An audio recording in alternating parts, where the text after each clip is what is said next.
Put it simply, the Backrooms is this idea that if you fell just right or took a wrong step at the perfect time, you could accidentally fall through your world and into this maze of yellow horrors.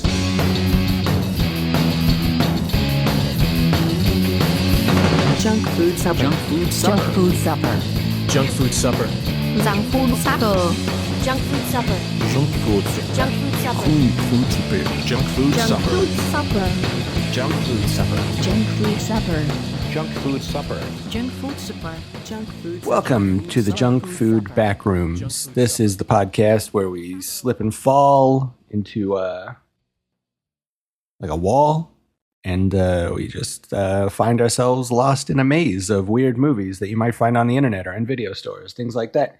I am Parker. I am joined by Sean Byron in LA. How are you, Sean Byron? I'm doing okay, Bowman, but I do have to admit it appears that half of my tennis shoe has clipped through the floor, so I'm a little bit concerned about that. That's an understandable thing to be concerned about. Not to mention, I can see you in the video chat, and there are like ship anchors lodged into your walls. Yeah, well, and let's not forget how wet these tennies are also getting as a result. Man, I'll never forget that time that my tennies got wet when we were at Disneyland. I know. What, the Grizzly River run, I think it was? I believe so. You got pretty grizzled on that run, as I recall. That's what my back rooms would be. It would just be me reliving the time that I got unexpectedly wet. And it was just me. You guys were all dry as a we're bone. Fine, yeah. It would be a never-ending flume ride in which you just get progressively wetter, and the people around you somehow get drier than they were when they started the ride. Yeah. That's my back rooms for sure. There's like a little rain cloud just over your corner of the raft, you know? Mm-hmm. Progressively wetter and colder, that water gets. Hopefully that nightmare never comes true. Well, yeah, I hope so. I got to avoid these back rooms. Don't we all? Yeah. But not what this week. What are we talking about? Because this week, that's the movie that we're reviewing, Bowman. That's a great piece of news to give up front in a podcast. That's why you're a podcast. Yeah, I think we should let the listeners know this week on this podcast, the review will be Backrooms, or maybe it's the Backrooms, right?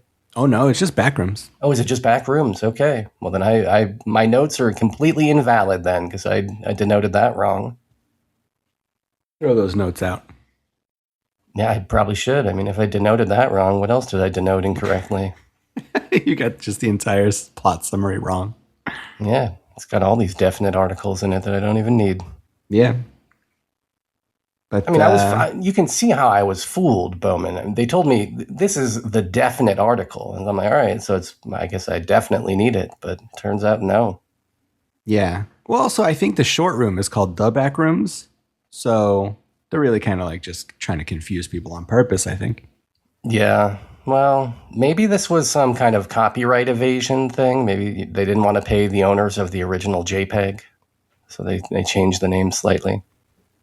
Yeah, that is an interesting part of this. Other people have talked about this, like podcasts I've listened to and stuff, and like YouTubers, but like, and I mean, maybe we should talk about this later, but like, you know, this thing and like Slender Man are like based on like sort of like internet folklore. So it's like, it's interesting. Like, who owns it? Like, is some guy like going to pop up and be like, oh, I'm the architect of that original room that the photograph was of, like, I get all your movie money now. Like, yeah. Well, and not even just internet folklore, but specifically like anonymous internet folklore. Like I think Backrooms originated on 4chan, right? And so the poster of the original image, and I think the poster of the original text that accompanied the image, which I think might have been a separate post from the image itself, but either way, I think in both cases still anonymous. We don't know who took the photo, who, you know, wrote that creepy text. Yeah, true. And then, yeah, obviously like a million YouTubers ran with it, and there's like a bunch of different sort of Backrooms lores and stuff like that. So yeah, it'll be interesting to see if anybody challenges this or tries to pretend like they own it or whatever. I feel like at least get some credit or something out there for the guy that, selected that wallpaper for that hobby town in Minnesota or whatever it was. Yeah. Yeah. Although I don't think anything like that happened with Slender Man. But then again, Slender Man is like related to like actual murders, so maybe nobody wants credit for that. Yeah. Well, I would take credit for that wallpaper, though, I'm telling you. I mean, it's good wallpaper. Some of the best. Yeah, of all the wallpapers that we've discussed here on the show, and there have been many, that ranks highly. That's true. Well, what else is going on, Bowman, besides seeing Backrooms, which we will be talking about later in the show. Don't worry, guys. Aside from the Backrooms, let's see. I probably did some other stuff. Have we talked about Grogu? Did we talk about that last week? I think we talked about Grogu last week. I think you're right. Then nothing. Grogu is the only thing I've been thinking about. I've been thinking about those Babu Fricks all week long. All right, that's fair. I still have not seen Grogu. I mean, outside of his adventures on streaming platforms, but I've yet to make the theatrical run for him. You think I still can? Maybe. I mean, it bombed pretty hard, so you might not have a lot of time left. Yeah, it feels like the Backrooms is crowding it out of the marketplace already.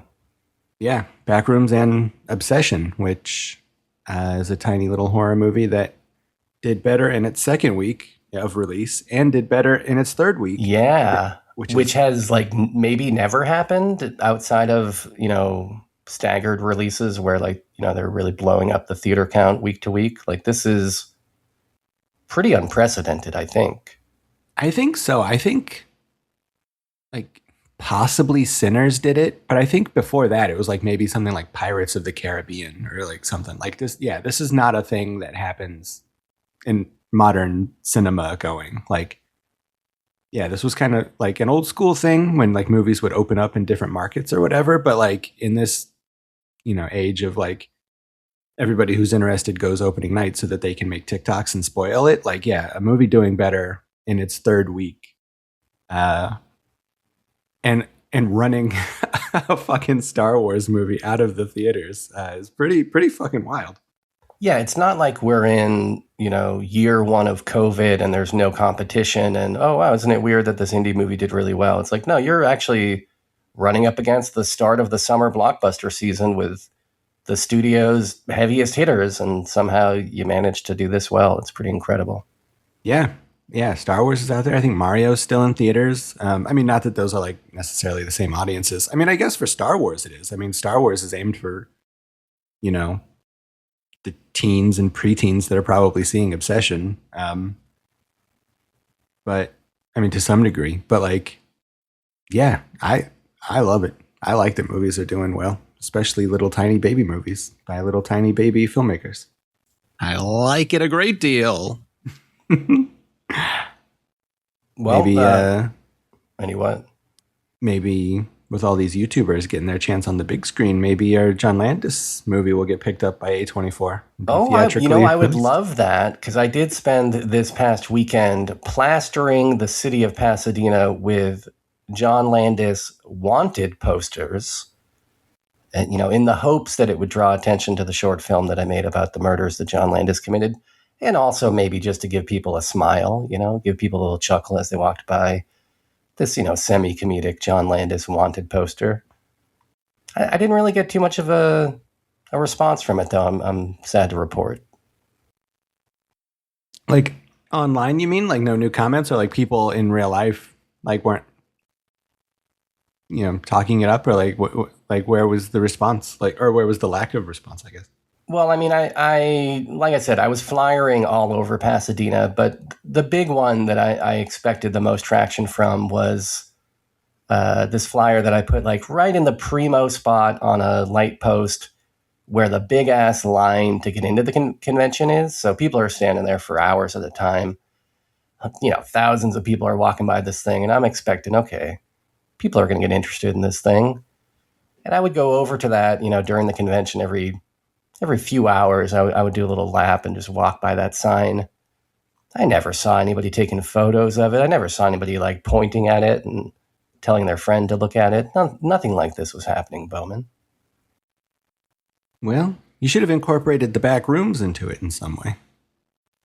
That's what the kids are talking about. That is what the kids are talking. I picked the wrong JPEG to put on my flyer. I put a JPEG of John Landis's face. It should have just been the back rooms. Yeah, the kids don't know who John Landis is. But it was kind of fun to do one of those bit.ly links. I had never done one of those before with the QR code, which, by the way, I don't even know how to use. I've never scanned a QR code on my phone. I'm that kind of a grandpa. But I guess the kids out there like these QR codes. And when you use bit.ly, you can see like in real time how many people are using it. We got about 40 scans. So, we did direct 40 people to that video. I think only one of them clicked the thumbs up button. So presumably 39 people hated it. But even if you like that video, it's a hard thing to click the thumbs up for. True. Yeah. Maybe they just didn't want their friends to know that they enjoyed this video. I get it. Yeah. Or thumbs. You usually thumbs up when you feel good about a thing. Like even if you like your video, it's going to make you feel pretty bad. It does seem though like I kind of suspected based on, not the most comprehensive field research, but some field research talking to people at Monsterpalooza. It seems like nobody remembers or knew or knows that John Landis did these things. Like people were shocked when I told them about it. Oh yeah? Yeah. That's even like people our age. Yeah. I don't know. I remember it kind of being a big thing and like we've talked about like hard copy and Entertainment Tonight showing it every once in a while. But like he did keep working. So I feel like that's maybe contributed to it kind of being hushed for like a while. Like, like if that had happened and like he never worked again, I feel like it would probably be a bigger deal. Yeah. I think that the most common reaction I got from people was like, oh yeah, I remember John Landis. He used to come here to Monsterpalooza. I was like, oh, okay. Well, he's not here this year. That's a real shame that he wasn't there this year. Yeah. Would have been nice. Been nice. Maybe he knew. He said, I can't go to Monsterpalooza this year. Sean's showing people the video. He doesn't want the truth to be out there. It's probably true. And he doesn't want to draw any more attention to all these fake Michael Jackson Thriller ripoff videos. He's so heated about Driller still. Oh, well, yeah. That's understandable.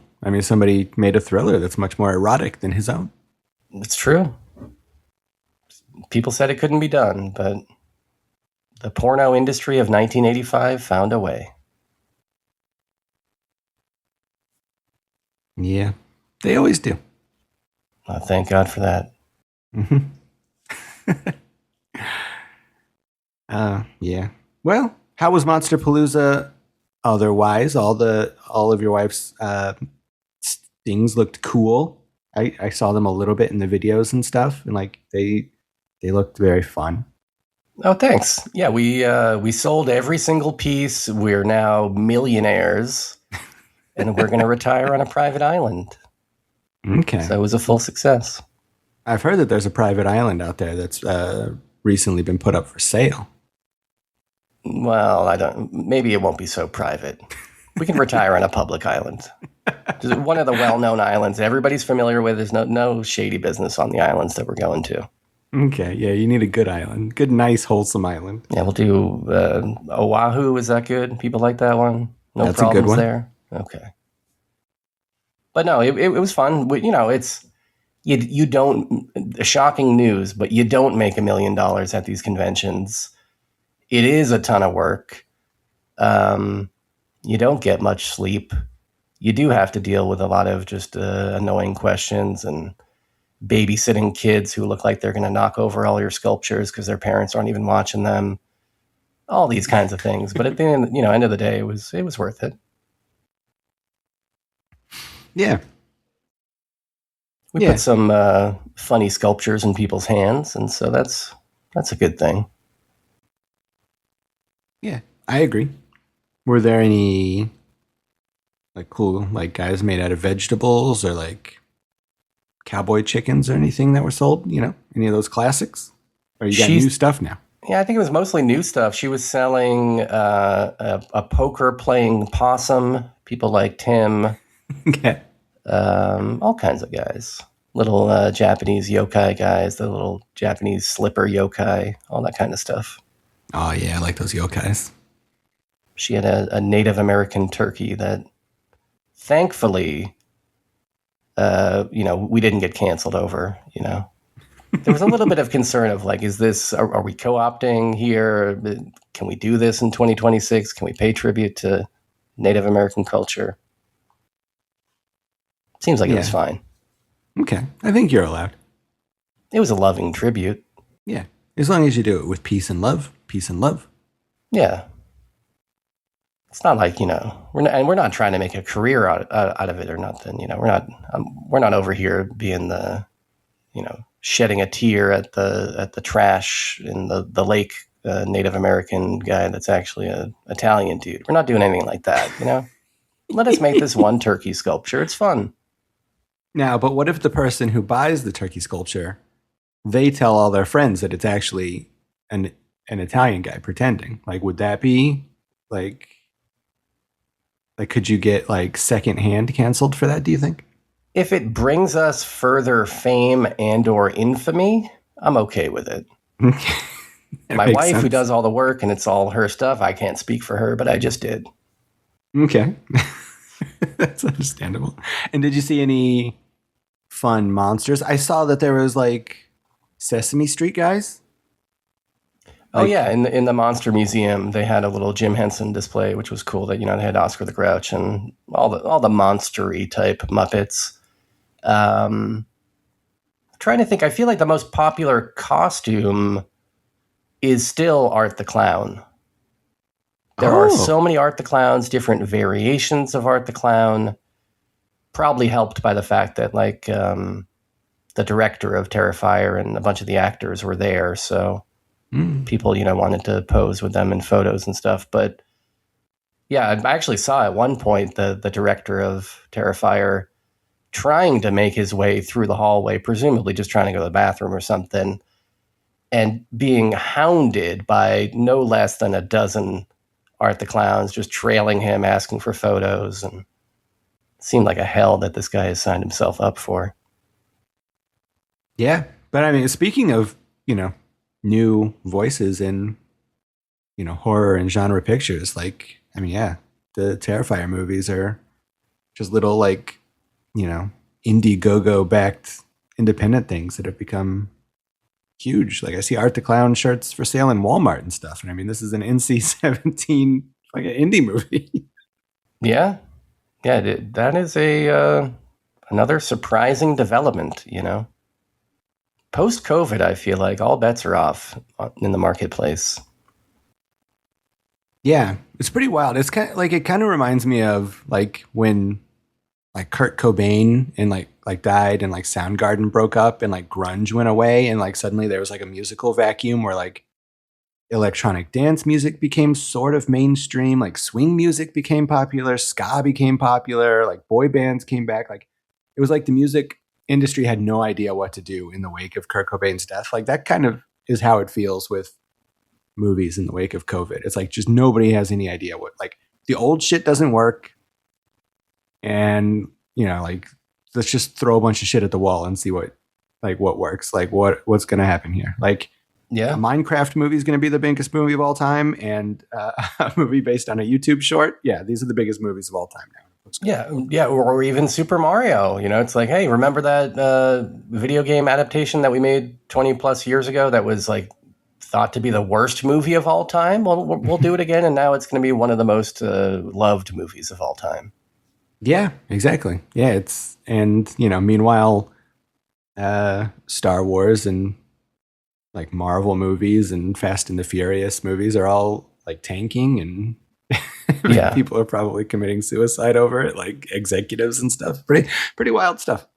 The failure of Grogu, I think, is going to accelerate this to a large degree. That is a huge void to fill. If they can't make money off Star Wars anymore, they are going to scramble. And that might be good. I mean, maybe we'll see, just random things getting put out that we never would have seen otherwise.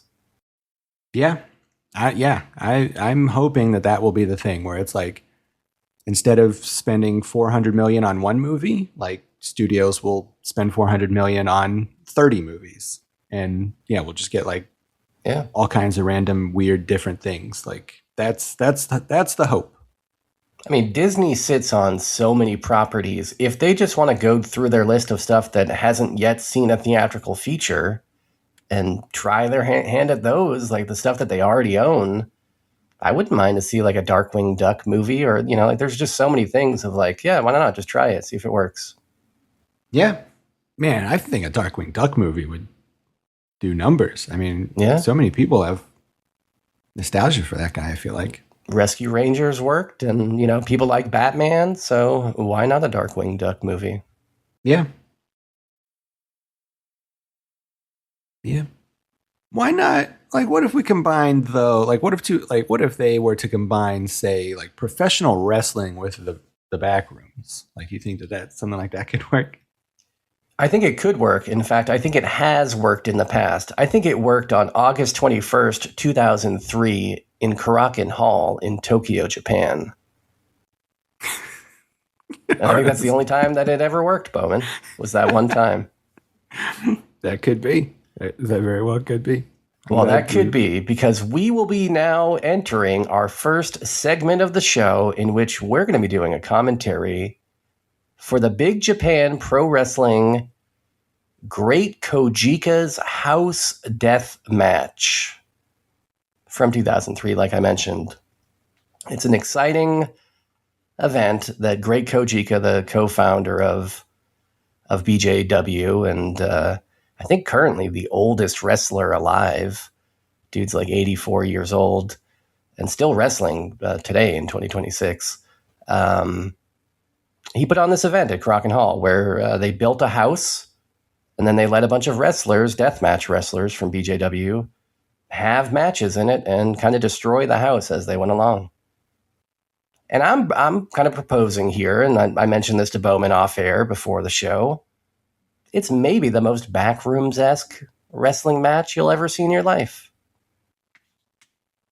I like the sound of that. I think all of that sounds very cool. All right, well, you're going to... Yeah, I think we vaguely talked about this like a while back. Like we might have it, right? Did we do the match, the supermarket death match on here once? We ever do a commentary for that? I think so. That sounds familiar.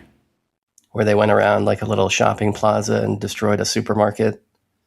This was around that time. They were doing a lot of crazy matches. And anyways, they did this one. So let's get started, because it is going to be a long commentary. It's probably going to be about 40-ish minutes. So if it does get boring, feel free to skip ahead to our review of the Backrooms. But for Bowman and I who are watching this video, I think it's going to be far from boring. We'll be starting at the 17-minute and 20-second mark. You'll see in the background a man is having his head shoved into a toilet that's being flushed. There's a referee in the foreground, and we're pausing it right now at the very point where the result of this match pops up. There's like some text with barbed wire around it, giving you the result of this, what is the second match, because we're going to skip the first two matches in this event. It's just too long of an event for us to do commentary on the entire thing. So we're skipping the first match, Bunkhouse Kitchen Death Match between Madman Pondo and Abdullah Kobayashi. And we're also skipping the Bathroom Chain Death Match between Mike Samples and Daiko Kubo Benkei. But like I said, we'll start here at 17:20. This will get us in time for the third match, which will be Domestic Violence Tag Team Death Match, Men's Teo and Ryuji Ito versus Too Tough Tony and Bad Boy Hito. So I think you're prepped, Bowman, right? You got your video paused at 17:20? I do, yeah. I'm as ready as can be for such a thing. Okay, so I'll say 3, 2, 1, and then we'll hit play, and then we'll start the Domestic Violence Tag Team Death Match. So 3, 2, 1, play. All right, the bell's being rung. This second match is done. So that's the Great Kojika right there on the left with the gray and black gingham shirt. Kind of taller guy. And now this man, his face is in the toilet and he is dead, correct? Yeah, the dead man in the toilet is Daiko Kubo Benkei. He was just defeated by Mike Samples in a bathroom chain death match, but we don't need to worry about that. We didn't see that match. Okay. So it looks like they're in a house right now, right? But they're actually in Karakan Hall in a fake house that was constructed for this very purpose. And so, wait, so are they using the ring at all, or is the audience just like around this fake house? No, the ring will not be a factor in the entire show. That's beautiful. Thankfully. Yeah. I guess we'll see in the wide shot if there even is a ring. I feel like they might not have brought a ring. Yeah, I feel like the audience would have to be like in front of this little set. Yeah, we're going to get a wide shot in just a second. We'll see. Can't remember if there was a ring. Yeah, it looks like there's no ring at all. Oh my God. This is so cool. Yeah, this is very Backrooms-esque because like it's like a facade of a house, and then like outside of that, like you can see the lights, the overhead lights, and like scaffolding, and like like you can see the artifice of how it's like a TV set or like an arena, or whatever. Yeah. And then like this very fake house, like it looks kind of like a game show, like a Family Feud or something might happen in front of it. Yeah, it's like a cheap facsimile, like scaled down even a little bit of like a real house, but like just the fact that like they always have like the lights and stuff in the frame, like just to like show off the artifice of it. I love. All right, so here we go. Hitchcockian. We're starting the domestic violence tag team death match with men's Teo, Ryuji Ito versus Too Tough Tony and Bad Boy Hito. This is exciting stuff, Bowman. Oh my God, this guy's knocking over the columns. Yeah, who is that? It's going to fall over. It's Men's over. Teo. So you remember Men's Teo from Kaientai. Oh, okay, yeah. In WWE. Yeah, he did some unspeakable things to Val Venus's penis. Exactly, yeah. He was partying with Taka Michinoku. I think they met in Michinoku Pro before WWE, and then after WWE, he would come here. Taka, I think, stayed in America for longer. Okay, and now his name is Men's, M-E-N apostrophe S. Is that supposed to be an American word, or is that just coincidence? I honestly think it's a reference to Men's Pocky. You know Men's Pocky? No, I do not, but does it have ants in it? Well, it's sometimes, if you're unlucky. But yeah, it's the dark chocolate version of Pocky sticks. They call Men's Pocky in Japan. Because I guess men like dark chocolate more than milk chocolate. Who knows? But I think that's what but I honestly have no idea. So that'd be like if a wrestler came out and he was named Skittles or something. Yeah, exactly. His partner, Ryuji Ito, is like a long-time mainstay of Big Japan. I think he was there from day one. He's still there. He's, a multiple-time champion. One of my favorites. He's the guy in the black shirt on the left here. Okay. And then Bad Boy Hito is the guy in the red shirt. He was on almost all their cards around this time. He was married to the lady deathmatch queen Megumi Kudo. And unfortunately, he died a few years ago, I think in 2021 or so. His partner, Too Tough Tony, is just a juggalo, I think. Just a random juggalo. Just a random juggalo. I mean, I'm sure that he wrestled on some Juggalo Championship Wrestling shows, but to me, that's as good as anonymous. That's what I want. Like, if I ever get into like a big fight, against like some tough Japanese men, I hope that I can find a juggalo to help me. Yeah. Well, they seem to be down. I mean, if you got an opportunity to swing a golf club at a Japanese man, a juggalo is going to take it. That's true. I love that like there's like cameramen in the shot. Like you don't see that a lot in wrestling, I mean, kind of you do, but they're like, behind the apron and trying to blend in. But these guys are like in kind of strange spaces. Okay, he just smashed that CRT television with a golf club. It's fun. You don't see that in many matches. That's I like true. that you got great Kojika just like standing outside the house watching. He's like, man, I'm really hyped about this. Look at this cool event that I booked. I think that's a poster of Ricky Dozan, maybe, in the background, who trained Kojika. But they might be on the second floor here, right? This bedroom, I believe, is on the second floor of this house, which, that alone, the fact that they constructed a multi-floor house is pretty cool, right? Yeah. I'm hoping somebody it's load-bearing. Yeah. Hopefully somebody gets thrown over that railing. We can only wait and see, I guess. But, and they're using real-ass coffee tables, because that guy got body slammed onto a coffee table, and it did not give at all. Yeah, Ryuji Ito's like, what the fuck? You couldn't get a gimmick table for me? Yeah. Actually, it looks like a kind of an expensive table. It's like a mid-century modern table. Yeah, it's a nice table. You have to imagine the moose head on the wall is coming into play at some point, right? These antlers are going to get used. It has to. I imagine that like whoever the main eventer is like, yo, I got dibs on that on the antlers. Nobody touch them. Yeah. I like that the first couple of matches were confined to, just the kitchen, just the bathroom. We didn't see them yet, so you'll have to just trust me on that. But it's fun that they had the restraint to be like, keep your death match in this little bathroom, please. Yeah. I mean, I think you would have to with this, because this is a big set, but it's only like maybe 7 or 8 rooms. So like if everybody was going crazy in the first match and going, oh my God, this guy's got the antlers. Oh yeah, dude. Too Tough Tony wasn't so tough with those antlers though. Fucked it up. Yeah. But yeah, like if they just like went for broke in the first match and went to all the rooms, then the rest of the show would be pretty anticlimactic. Yeah. It's like Ryuji Ito almost ripped the ceiling off the first level there. Yeah, he's like trying to tag in the Pocky guy, which I don't understand. I don't know why you need to be tagged into this match. Yeah, it's absurd that they're respecting tag protocol. Clearly, this should be a tornado tag rules. Yeah. I'm surprised that they didn't bring in the little tag ropes, and have to tie him to the corner of the room. Yeah. Now this juggalo just got hit with a chair. This is not a gimmick chair. This is furniture that they found. Yeah. That must have been ouchies. I mean, these framed photos on canvas, I could take that bump, Bowman. Yeah. But, yeah. Like a full lounger chair? Like, no thanks. Yeah, that's pretty rough. I don't know what Men's Teo is holding outside. Oh! Yeah, he's trying to show it to somebody.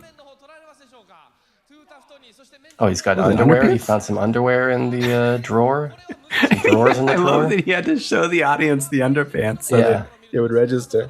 So he can do his comedy spot. Well, that's the other thing about this is you wonder how much the audience is seeing. Hopefully they got a TV going. But I don't think Karakin Hall in 2003 did have a TV feed going for stuff like this. Maybe I'm wrong. Yeah. Maybe on like the sides of the stage or like something like that. But yeah, there's certainly not one above the stage or anything like that. They just throw a fax machine? What was that? I think it was a vacuum, maybe. We are working with pretty minimal pixels. I'm sad to report this match is not extremely well archived. Yeah. I'm hoping for the 4K restoration on this. Yeah. Maybe if WWE buys the Big Japan library, it'll end up on their YouTube channel with nice pixels someday. I think we're on some sort of a balcony here with this little plant garden. Oh, yeah. Is that a cactus? It might be a cactus, dude. If that is a cactus, I don't want no part of that shit. Yeah, that looks hard to eat. I think it's a cactus. Oh, whoa. That is not safe. Yeah, these two men are battling lightsaber-like with big trophies. Giant huge trophies that look pretty heavy, and they were swinging them full-ass force. Yeah. Also, they just revealed that there is a big screen on the side of the stage. So people can good. Good. And they've revealed that there is glass inside of the living room that is being used to chop up Men's Teo's forehead. Heartbreaking. Well, that's how juggalos do, man. Can't trust a juggalo with a piece of broken glass. I've said it once, I'll say it again.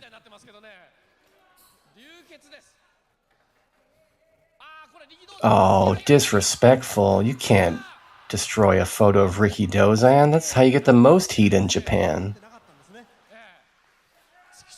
I like that that's still a thing. There was an angle, I think, last year where somebody ripped up a photo of Ricky Dozan, a guy that was killed in like 1962 or something. People still care. I like that. Wow, they smashed that window. That looks like a real-ass window, too, by the way. Yeah. Didn't look too So easy real to that break. it got a slow motion replay. Yeah. The cool pink border that makes it look like this is just a charming event. Yeah. I like that wide shot because it does show though. Yeah, like the audience can't really see a lot of what's going on.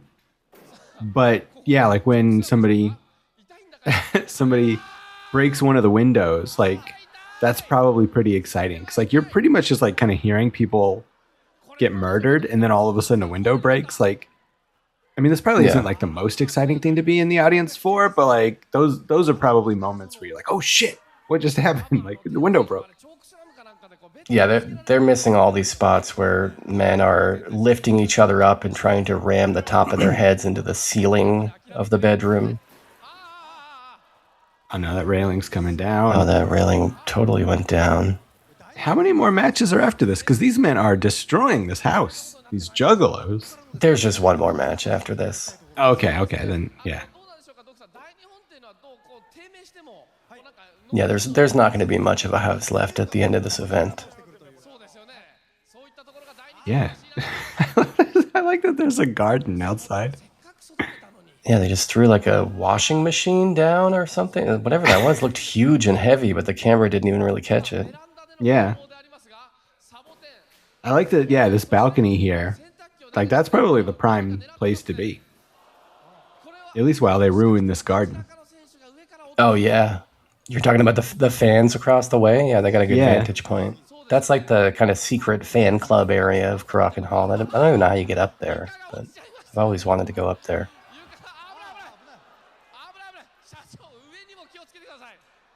Well, presumably, one or more of these guys is getting thrown off this balcony. Yeah. We wouldn't be out here on this balcony if we weren't going to be throwing guys off it. Yeah. It seems like it. I mean, it's got it like... I mean, there's a lot of shit down there. There's like lamps and furniture and like whoever's going off this is probably going to die. Yeah. Well, they put caution tape around it for a reason. They knew it was going to be a crime scene down there. Yeah. I like that there's referees too. Like, what rules are there to enforce? I love the fact that the highest production value garbage match of all time comes from like the lowest budget company. You know, like why isn't this a WWE match? Like why is the WWE version of this just like, oh, we're in the locker room and we're just using, you know, $2 trash cans to fight? You know, build a goddamn house, Vince. You got the money for it. Don't make Kojika have to pay for it. I mean, yeah, they did get close to stuff like this. Like there was, like during COVID, they did a lot of interesting things. Like there was that match where it was like you run from the bottom of Titan Tower to the roof, and like whoever gets there first is like the winner or whatever. Like there's a lot of like kind of creative stuff like this going on in that, and like there's like some Bray Wyatt matches around that time that were kind of creative, and like obviously the Final Deletion and the stuff the Hardys were doing around that time, like. I feel like wrestling. I mean, counter argument though. None of that stuff is live. True, that's true. That's the big difference to me. Is like, yeah, you can hire a wrestler to make a short film where you can say cut and action and shoot things. That don't impress me much, Bowman. Do that shit in front of a capacity crowd at Karakin Hall. Now I'm in.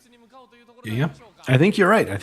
But yeah, I mean, yeah, it seemed like wrestling was on the precipice of something new and interesting, and then COVID ended, and they were just like, all right, well, Goldberg versus Roman Reigns. Let's do it. My guess is the expense to pull this off was much more than whatever tickets they were able to sell, though, because this is the only house death match in Big Japan history. Yeah. I mean, yeah, like... Yeah, I mean, building it, I mean, it's like not, it's sturdy. It's load bearing, but it's like cheap. And then like I bet a lot of this stuff, like the furniture and stuff, they probably got from like thrift stores and stuff. Oh my god, this man does not care if he lives or dies. Damn, dude. Oh my god. Tried to do the splash, landed it, but got caught and rammed into the wall. Yeah. But yeah, this was probably like a fairly cheap event, but yeah, I can't imagine that they would have made their money back. Like, because I mean, they're probably set up where there should be seats to begin with, and then yeah, just the price of all this shit.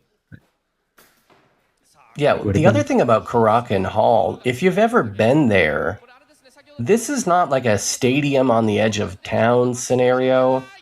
It's in a high-rise building in the busiest part of Tokyo. It's in a skyscraper.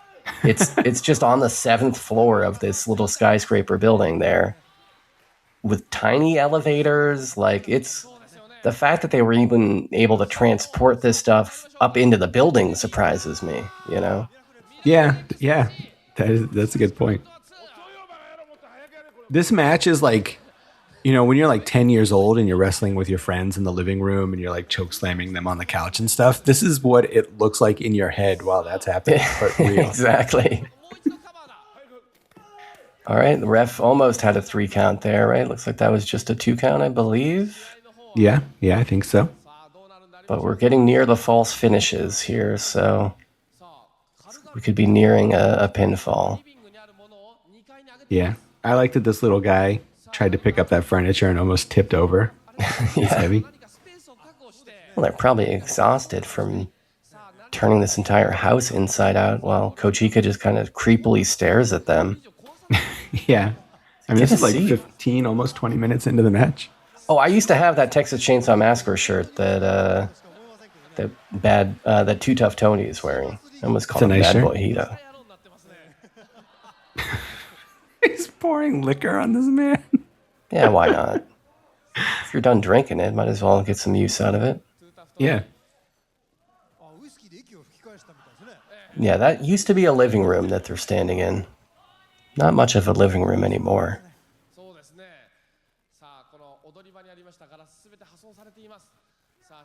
But yeah, these guys are having a good time. You have to agree with that. Oh, yeah. I mean, yeah, this has got to be fun. Like, there's nothing else like this ever in the history of wrestling. Like, these guys are probably like, yeah, this is cool. This is fun. This is a nice day off at the office. Yeah, you just wish that it had been preserved better, you know, for posterity. Now, that's a bummer when you get thrown through a glass window like that and it does not even shatter. Yeah, and it results in the loss for some reason. That's part of the rules. Oh yeah, I think that was the stipulation on this. Sorry that we didn't clarify that. Was if you get thrown out of the house, then you lose. Kojika's trying to smash the house down. I guess he was rooting for the other team. Yeah.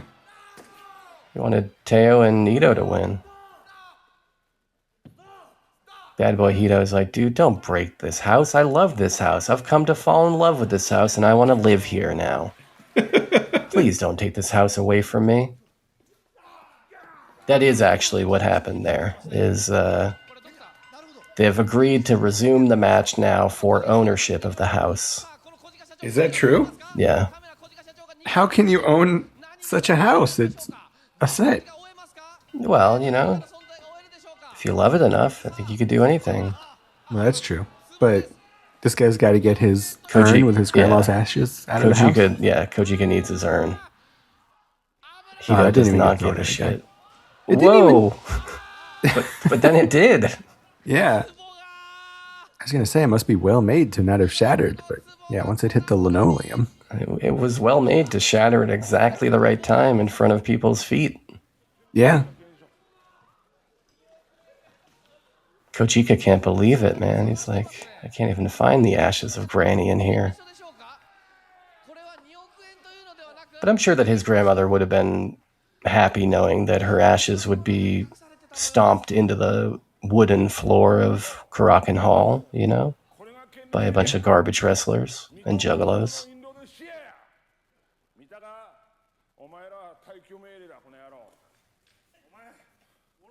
All right, I can't read that text. I don't know what's happening anymore. But I do think that they're going to resume fighting momentarily for possession of the house. Once this construction crew can get done with whatever they're doing in there. Or is that I guess that's the cameraman's assistant, huh? With the hard hat on.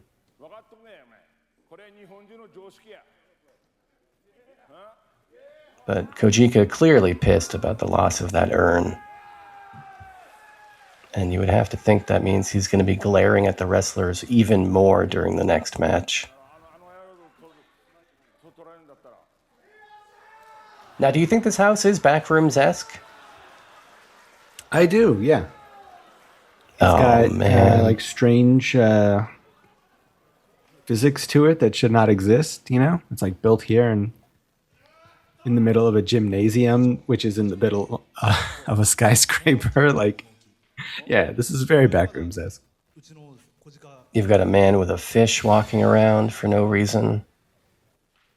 Also Backrooms-esque. It feels Backrooms-esque. I haven't seen anybody's tennies clip through the floor yet, but it might happen in this next match. Yeah. Well, pieces of the vase, they were clipped through the floor. Yeah. There you go. Kind of. Yeah, that was kind of surreal. Yeah, it's a nice big screen that this audience is enjoying. Yeah. Yeah, it looks like a small audience, though. Yeah, they had to cut off basically half the room.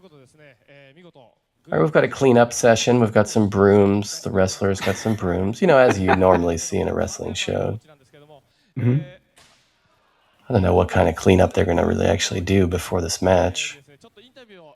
I like that the actual wrestlers are still there cleaning up a little bit.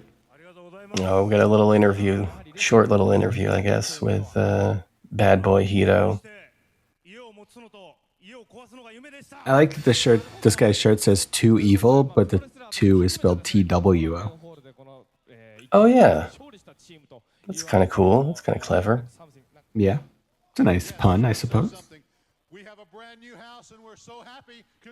Oh, so I think we've got some of our combatants from the earlier matches making an appearance. Okay. Looks They've like got a lot of barbed wire. I like that about them. Yeah. It's Hito's house. Man, Kojika is just furious. He's got a shovel, it looks like. He's just not happy with the results of that prior match.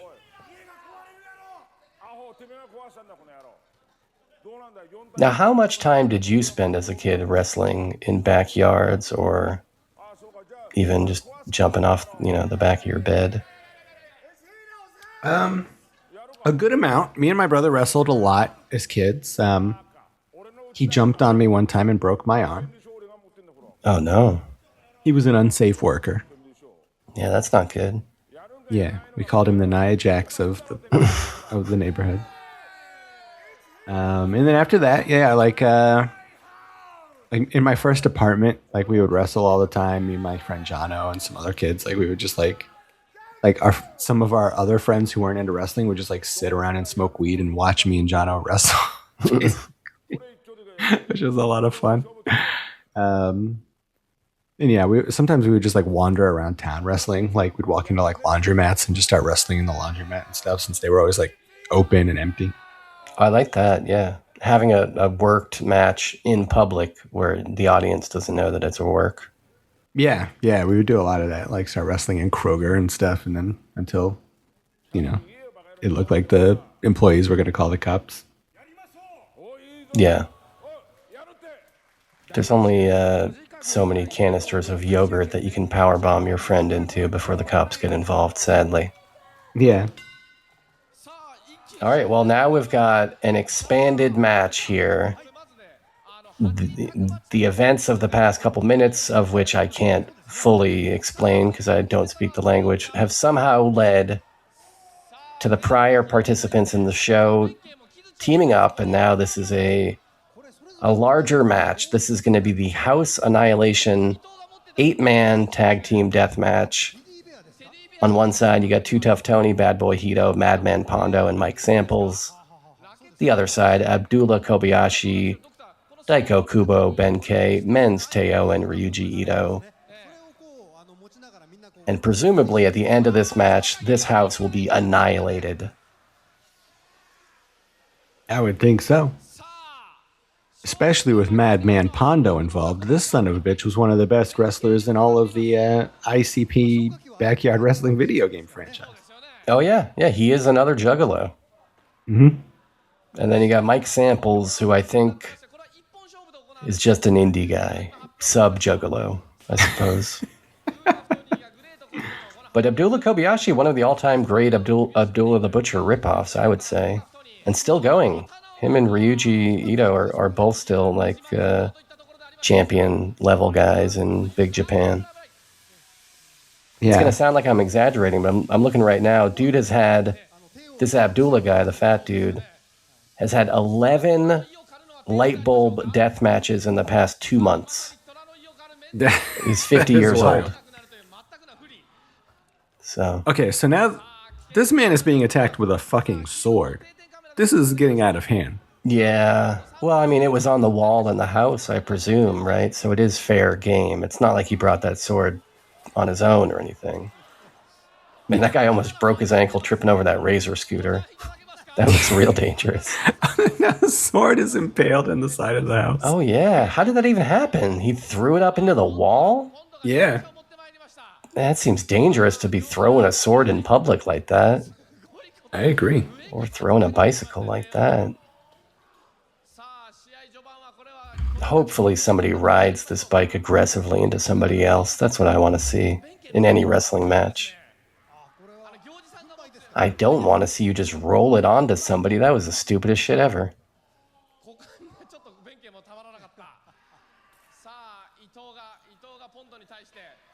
The other fat dude in this match, who's not quite as fat as Abdullah Kobayashi, Daiko Kubo, who had his face flushed into a toilet earlier, he's a former sumo wrestler. He reached Juryo level, so fairly successful in the world of sumo before he turned his talents to death matches. I respect that. Now, this man might be thrown off of the top of the clubhouse, and he might die. Yeah, I wouldn't recommend doing that if I were either of those wrestlers. Even if there is a pane of glass to break his fall underneath. Well, probably especially if there's a pane of glass. That's not what you want to break your fall. Yeah, especially when we saw how this glass doesn't break too easily. Yeah. Now, this man went through all the trouble of setting up a pane of glass to be... Oh my goodness. To be set up. And he was going to be powerbombed through it, but luckily... he reversed it, because it would be so embarrassing to set up the pane of glass and then you yourself be thrown through it. That's a lot of glass. One of the things that I love about Korakuen Hall is that they've had that same wooden floor since they opened in, I think, 1963 or whenever. And you just know it's got, like... 60 years worth of wrestlers' DNA soaked into it. Yeah. After the matches, the wrestlers come in, they masturbate. Yeah. They play Ookie Cookie on the floor.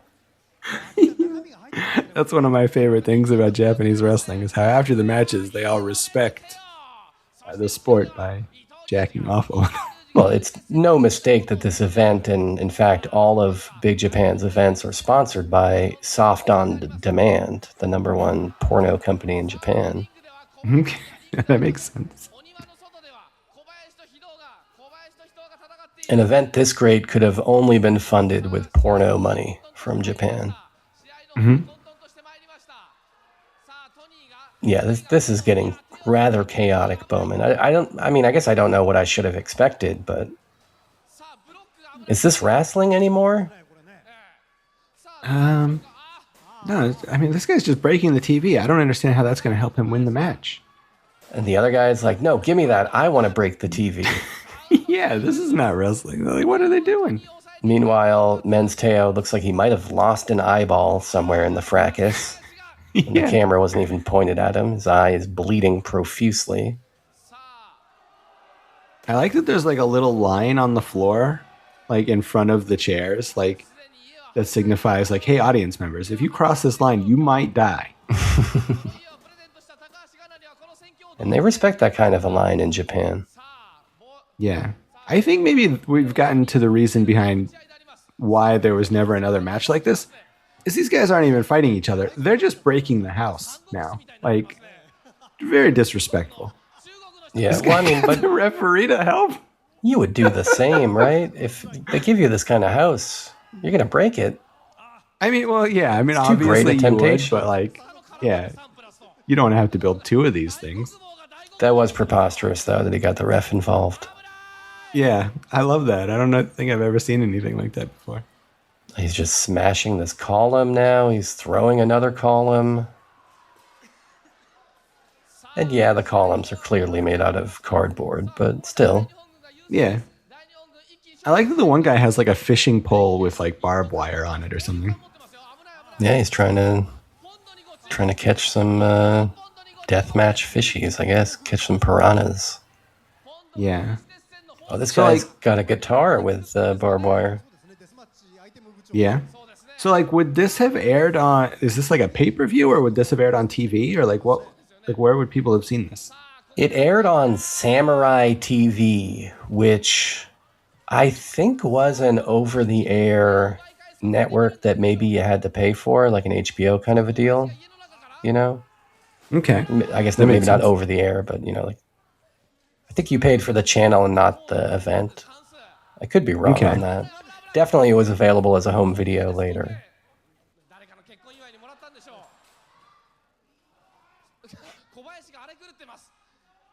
And currently, actually, if people out there want to watch it, and if you made it this far without watching it, that's strange to me, but it is on archive.org, which is where I got it.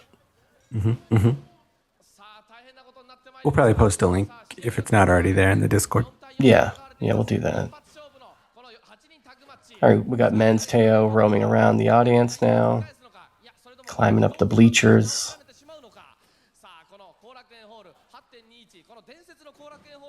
It really is a shame about that vase from earlier, the big urn, you know? Yeah. You could have just saved that, you know? Yeah. I mean, it looked pretty heavy. It might have killed somebody, but yeah, they did, you know, kind of waste it.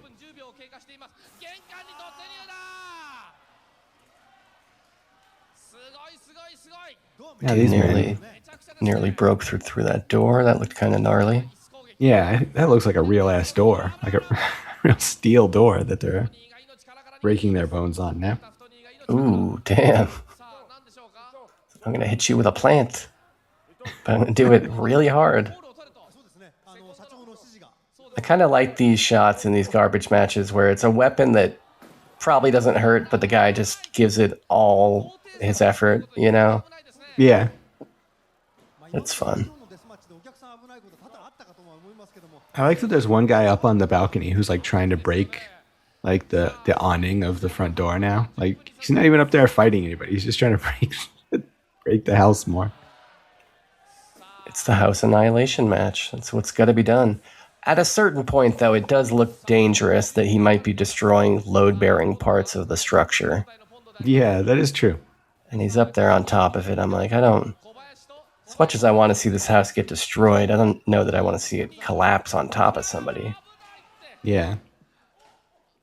Yeah, that wall has to be load-bearing, I think.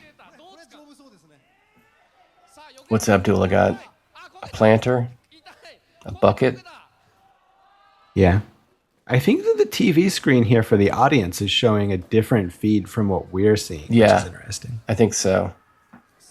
I've actually noticed that at like WWE events and like I think all like wrestling events that sometimes the live feed is different than the TV feed, and I never know why that is or how that is, or like does that mean you got like a separate director calling the shots just for that one in-house screen? It's kind of weird. Yeah, I don't know why you would need separate feeds necessarily.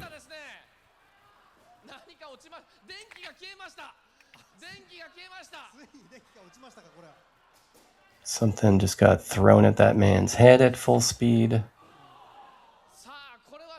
Oh, the sword's back in play. I don't know how the sword got removed from the wall. I like the audience members using umbrellas to make sure that they don't get swords thrown through their foreheads. All right, something's happening down in the parking lot. I don't even know what's happening in the parking lot, but we've got other men in hard hats with nunchucks or something. Yeah. Buff men fighting in the parking lot. Other Big Japan wrestlers who are not in the match. They're just having a good time. I don't think these Japanese men care about the rules. So this is that tiny elevator that I was telling you about. See how small this elevator is? Yeah. Can you imagine transporting up to the 7th floor all of the materials needed to build that house?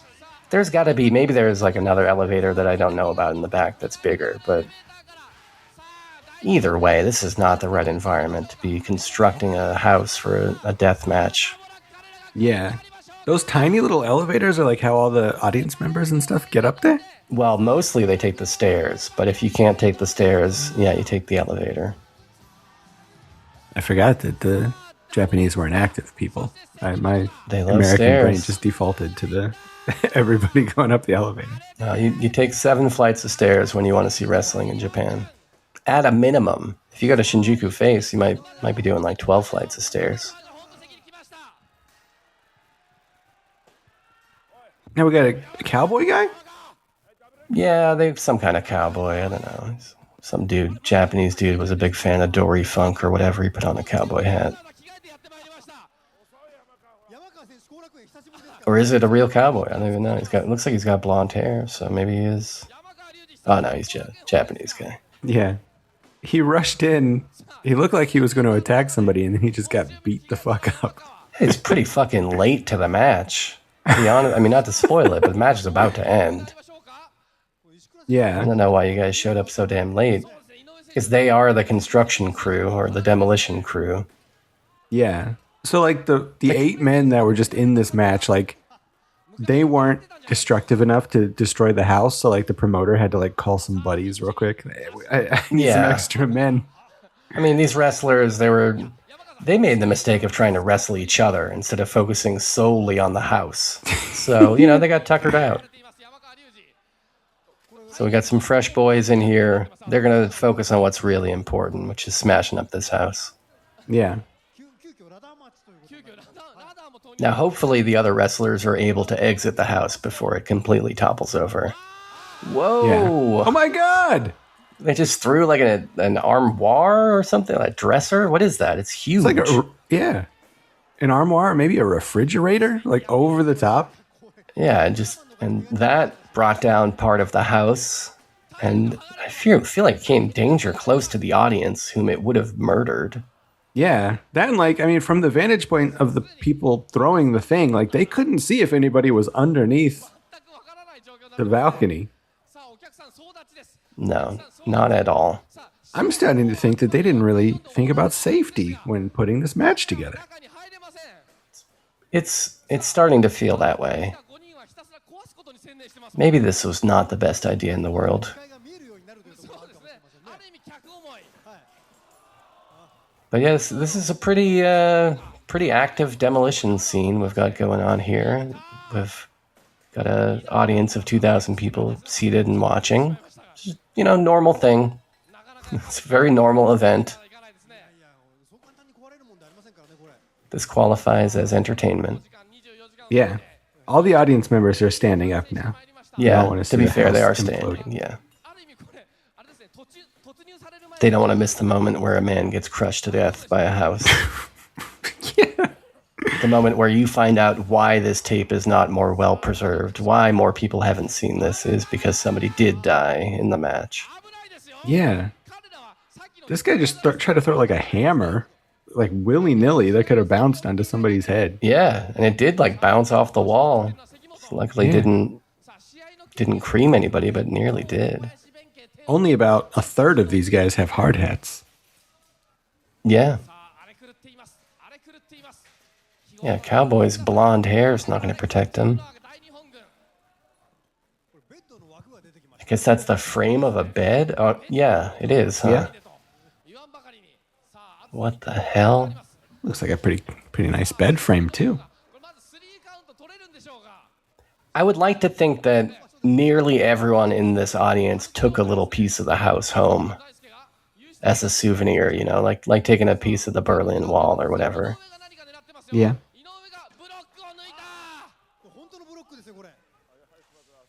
You know, I wouldn't mind to have a little fragment of the porcelain from the toilet that the one dude got his face rammed into. Yeah. I'd take a little, you know, piece of the antler from that moose head or whatever. Yeah. I'd like a little bit of that toilet water. Oh, just the water, okay. Yeah, just, you know, put it in a jar, keep it in the house. Oh, shit. Oh, no. You don't want to land on your face from a height of 20 feet. That's not right. Jeezy, Pete, that was a bad landing. He, like, over-rotated a lot and then just went right on his face. And this man's going for the pin? What are even the rules, for God's sake? Ryuji Ito gets the pin. He wrapped himself in barbed wire and then dove off the second floor onto a man. Yeah, and when you say he wrapped himself in barbed wire, that is like almost an understatement. He is really wrapped in barbed wire. Great Kojika is proud of himself. He's posing with all of his boys. Check out this great event that I put on. Yeah, he brought up like this very square-looking dude. Yeah, presumably just an audience member who's saying, "This is the greatest show I've ever attended. Thank you so much, Kojika. I'll come to every show at Karakin from now on. I don't care if I do have to walk up 7 flights of stairs." Thank you for translating what he was saying. Yeah, well, you know, I'm a pro like that. And the credits are running. I mean, what else is there to say? You know, once you've got a pinfall like that, it's pretty much just, you know, 5 seconds of credits and we're out. That's it. End of the event. You don't need no more. I like that they all got together, lined up, held hands, and then took a bow like it's like Shakespeare. Yeah. Yeah, it was an evening on the Great White Way. And these theatrical artists, these thespians of the ring, they really delivered quite a performance. Man, that's delightful. That's the greatest wrestling match I've ever seen in my life. Yeah, certainly the greatest house death match you've seen.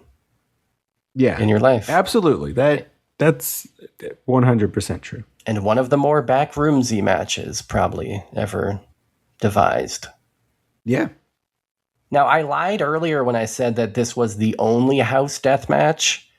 There is, I think probably about a decade later, another Big Japan house death match, but it's in a real house that was scheduled to be demolished. And for me, while that is cool that you're smashing up a real house, I don't know, call me crazy. I think that there's something even more magical about a fake house being smashed up. So that's why I picked this one. I agree. Yeah, I like the fake house being smashed, I think, in theory, more than the real house. Yeah. The fact that it's inside of Karakin Hall, I mean, that is really what I'm all about. Putting a house inside of a small arena, inside of a skyscraper. I mean, that's probably my favorite thing that's ever happened. Yeah. I agree. Very backroomsy. So congratulations to Ryuji Ito, a man whom I congratulated multiple times on his victory. I got to meet him a few times in Japan. Nice guy. And he remembers this match fondly. Yeah. I would imagine you have to. Like, this is like such a unique, silly match that, like, this has got to be the highlight of a lot of people's careers. Yeah. Yeah, it really worked out. So congrats to Great Kojika for delivering on the promise of a great house death match. Yeah. And congratulations to us. Because we have a voicemail. Whoa. Okay. I didn't expect that. You just threw me for a loop, man. I thought we've been voicemail-less for so long. I thought that trend would continue, but okay, let's hear it. Lay it on me. All right, here it is. Hey, junk food dinner gents. Parker, Sean, this is Bart Dawes calling from Shermer, Illinois, 60062. I wanted to show you guys some love and leave you a voicemail because I just love your podcast so much. Makes my day. Sean, Parker, you guys crack me up. Same with you, Kevin, when you're on. Anyway, I wanted to cover two quick things. One, if you haven't seen it yet, check out the trailer for Eli Roth's new joint called Ice Cream Man. The trailer is pretty insane. It's something. I haven't seen something like that in a while, or maybe ever, on a trailer. I can't believe YouTube didn't ask if I was 18 before I watched it. And anyway, I'm kind of lukewarm on Eli Roth. I think he's kind of a douche in real life. I did enjoy Thanksgiving, and I've kind of warmed up. It's a guilty pleasure, and I've kind of warmed up to Cabin Fever. So he's a little hit or miss, but this looks interesting, at least just based on the trailer. So check that out. And also, Sean, I have to give you major props for the edit trailer you did of The Last American Virgin to a Serbian film, and how you made him look like the biggest creeper ever. That was all me? That was genius, my man. Chef's kiss. Thanks. That's not you. 100%. It was all me. No notes. It's outstanding. My best I love work. it, and now I'm going to be checking out every single thing on your YouTube channel. And also, thank you very much for posting the review to Mope on there and the other reviews, because sometimes the Internet Archive, I appreciate all the work that you've done there, but sometimes I can be a little finicky. I don't think I can even find Mope on there. I think I see it on your Patreon, though. Regardless, yeah, you know, the Internet Archive is, it's great, but it's weird sometimes. But it's a great place to download ROMs. I've been playing Golden Axe Warrior for the Sega Master System that I got off of the Internet Archive recently, and I like it a great deal. It's been a lot of fun. It's a Zelda ripoff, and it's hard, but it's a blast. Parker, I think you might like it. All right, guys. Keep up the great work. I love it. I'll call back again soon. Bye. I like it a great deal. Thank you for this voicemail. Sean, congratulations on your last Serbian Virgin video. Well, thanks. I mean, I'm proud of it. I think it's among the better work that I've done. I agree. It's not that I've stolen credit from you for it or anything like that. That's not what's happening here. Well, the moral of the story is to check out the YouTube page because there are fun videos up there. It's true. And most of them involve more editing work than that one, I would say. Yeah, I think that's probably true. Although, even though more editing work goes into the ones you make, I probably spent more time on editing that one because I'm stupid. I think it's... That could be fair. Yeah, that's probably true. It took me a long time to figure it out. But it's a good video. I like that video as well. Thank you. I'm very proud of it. Now, this Ice Cream Man. Yep. Not the Clint Howard Ice Cream Man. This is a new movie. New Ice Cream Man. Yeah. I heard about this a while back. I haven't watched the trailer yet. I mostly like Eli Roth. So yeah. I will check this out. I'll probably see it. I'm probably closer to the caller's opinion on Eli Roth. I guess I'm okay with him, but he does seem, I don't know. But I didn't know that this was a thing until the call came in, and I was kind of flipping through the trailer while listening to the voicemail. Looks pretty gory. Looks pretty gnarly. And actually, this is all now coming together and making sense to me because this past weekend at Monsterpalooza, there was a thing happening on the sidewalk outside of the event where they had this like photo set up where you could like, you probably had to, I'm presuming you had to pay money, maybe not, I don't know, but they had this ice cream truck set up where you could pose for photos, and they would give you like ice cream cones that were like covered in blood or whatever, or, you know, a gallon of ice cream with a guy's head sticking out of it or some, you know, scary prop that you would hold on to while you took your photo. And at first I thought, oh, that's kind of cute. But they were playing like a 5-second ice cream truck song loop during the entire weekend. Oh, no. At a volume that you could actually even hear it from inside the convention if you were on that side of the building. And by the end of the weekend, man, that like ice cream truck song was burrowed into my brain. I can't even imagine what it was like for the people like working the event, taking the photos and posing with the people. But now I guess I know it was presumably for that movie. It all makes sense. Yeah. That is weird that you would get such a short loop for such a long event. Like, at least get the whole song, because it's got to be royalty free. Like, it's such an old, it's like a, you know, a ragtime song from the 1830s or whatever. Like, yeah. I would imagine it is royalty free. It was weird. It was not even the typical one that you always hear, but I feel like it was kind of a variant that maybe I have heard on some ice cream trucks. But it was definitely very short. It was like 4 notes and then it would repeat. And I think maybe they thought it was creepier that way, that it was just the same kind of 4 notes repeating. But man, it was annoying. Yeah, I would imagine. But I'll dig more into this based on what I've seen in the trailer. This looks like one to keep an eyeball on. Okay. Yeah, I really liked his Thanksgiving movie that came out a couple years ago. I still haven't seen that. It's pretty fun. And I'll also keep my eye on archive.org for some of those ROMs, because I'm almost at the end of my 18th playthrough of Elden Ring, and I need something new to play. You should play Smash TV. Oh, yeah. You remember that game? It's kind of like The Running Man. Yeah, I recall that. I think maybe I had it for Nintendo. It was Nintendo, right? Yeah. There might have been was there a Genesis version too, maybe? But I had it for Nintendo. Yeah. There might have been 2. There might have been a... Oh, there was a normal wasn't there a super? Super? Yeah, there was a Super for Super Nintendo, yeah. Yeah, that sounds about right. I think I might have had both of those puppies. Yeah.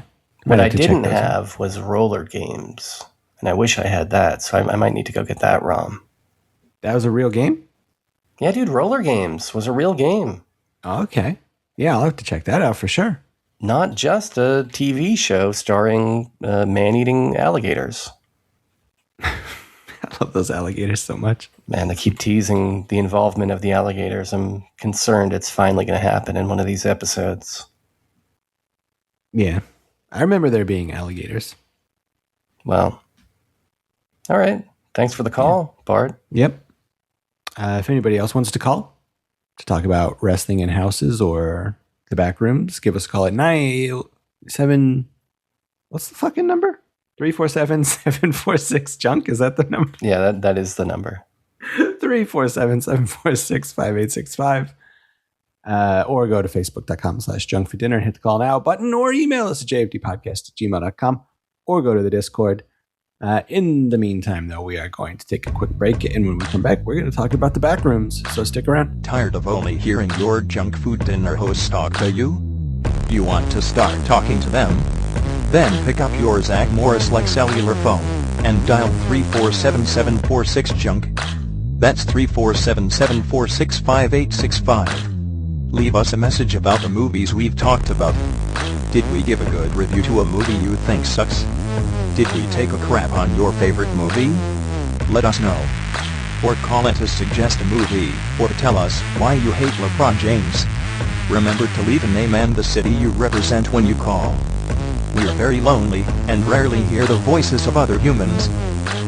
So dial this number now if you dare. Tell them Betty sent you. I found something. In the store. Okay. What did you find?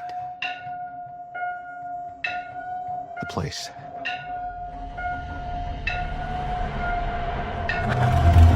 I found a place.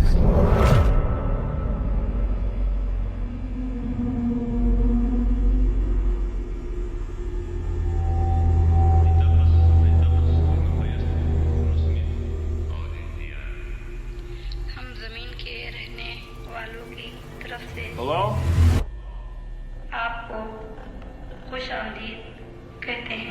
Anyone there?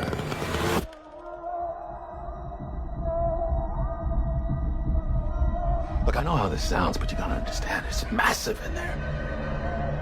I'm not saying I don't believe you. Okay, I'm gonna come back here with proof. All right, you filming? Yeah. Follow my lead. Clark, what is this? That's what I'm trying to figure out. I've been here every night since I found the place, and I still barely scratched the surface. All right, just take it slow.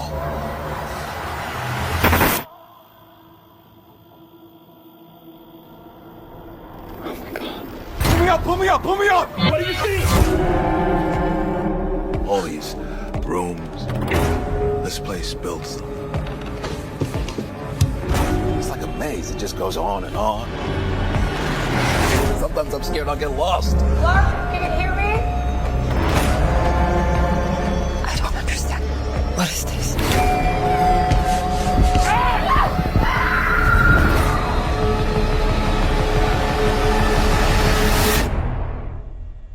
It's beautiful. Am I right? Hello?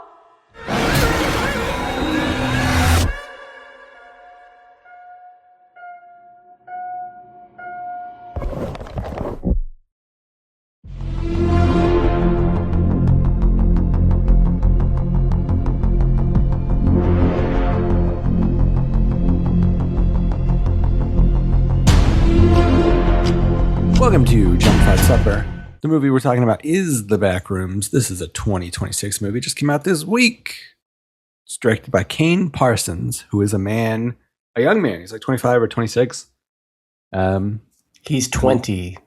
Is he only 20? He's 20, Bowman. The guy that did Obsession is 26. This guy's only 20. Man, that is wild. In fact, he signed his deal for this feature film, I think when he was 16, or maybe 17, but I think 16. That is craziness. And I mean, this is like we'll talk about it, but like, whether or not you like it or don't like it, like, it's a very confident movie. Like, you know, he's got like two Oscar winning leads walking around hallways for 45 minutes of this movie. Like, that's a confident move from a 20-year-old director. Like, that is wild. So Kane Parsons, also known as Kane Pixels on YouTube, which is where he put his first Backrooms short film in 2022, which sort of led to, he didn't invent the concept of backrooms. The backrooms is, like we were talking about earlier, is sort of based on this weird liminal space photograph of these yellow wallpapered walls that seem to be in some sort of office building. And that kind of became a creepypasta on the internet. And then I think Kane, popularized it even more by creating this video that really resonated with people. And then building on that, there are a number of videos about the backrooms that he made subsequently, and leading to this movie. And I guess the plot of the movie is sort of the plot of the creepypasta mythology of backrooms in general, which is sometimes you slip through reality and end up in an increasingly large maze full of weird hallways that don't quite make sense. Which I think has its origins in, the video game phenomenon of like a poorly programmed level where you can kind of accidentally clip through the geometry of the level and maybe end up in some weird half-generated area, Yeah, for sure. I think that there's a lot of that influence here. I mean, it sort of looks like a Fallout video game. Like the people who make the new Fallout games and like Oblivion, like they're pretty well-known, sort of notorious for these, poorly put together video games where like, yeah, your guy will just clip through a wall and disappear into nothingness, or like furniture will be in two rooms simultaneously and stuff. So it's kind of leveraging these glitches that really only exist in that medium of video games, to create this kind of new horror experience. It's not the kind of concept that I think would have really even come about, 40 years ago or, prior to 3D video games being popularized. Yeah. I think that's a lot of it. And then also I think it does, I think there's a lot of Lovecraft here. And I don't know if Lovecraft is like a specific influence for this kid because he's so young. But like, Lovecraft did a lot of stuff with like the unknowable, which the Backrooms is. Like, it's not ever really explained. Like, they sort of give you an idea of what it means or whatever, but it drives people insane just trying to figure it out, which is very Lovecraftian. And then also just sort of like Lovecraft would always go on and on about like this non-Euclidean geometry, like spaces that shouldn't exist, stairways that lead to nowhere, walls that, don't like, like spaces that just don't make sense logically. Like sort of like in The Shining, like how the manager's office has that window, even though that should not be a window to the outside, that should be further inside the hotel, right? Like weird, like sort of weird geometry like that, I think. I guess it's also maybe sort of reminiscent of that 1800s book Flatland. I don't know about that. It's probably not really at all about that, but so you're just making jokes. Well, it is kind of, but kind of not. If you haven't read Flatland, it's hard to explain. Okay, yeah, I don't know about Flatland. Yeah, so yeah, those are I don't know if they're influences, but they touch upon some of the same stuff. Another probably big influence on this is there's this book, House of Leaves, which is a very scary book about a guy who finds out that his house is bigger on the inside than the outside.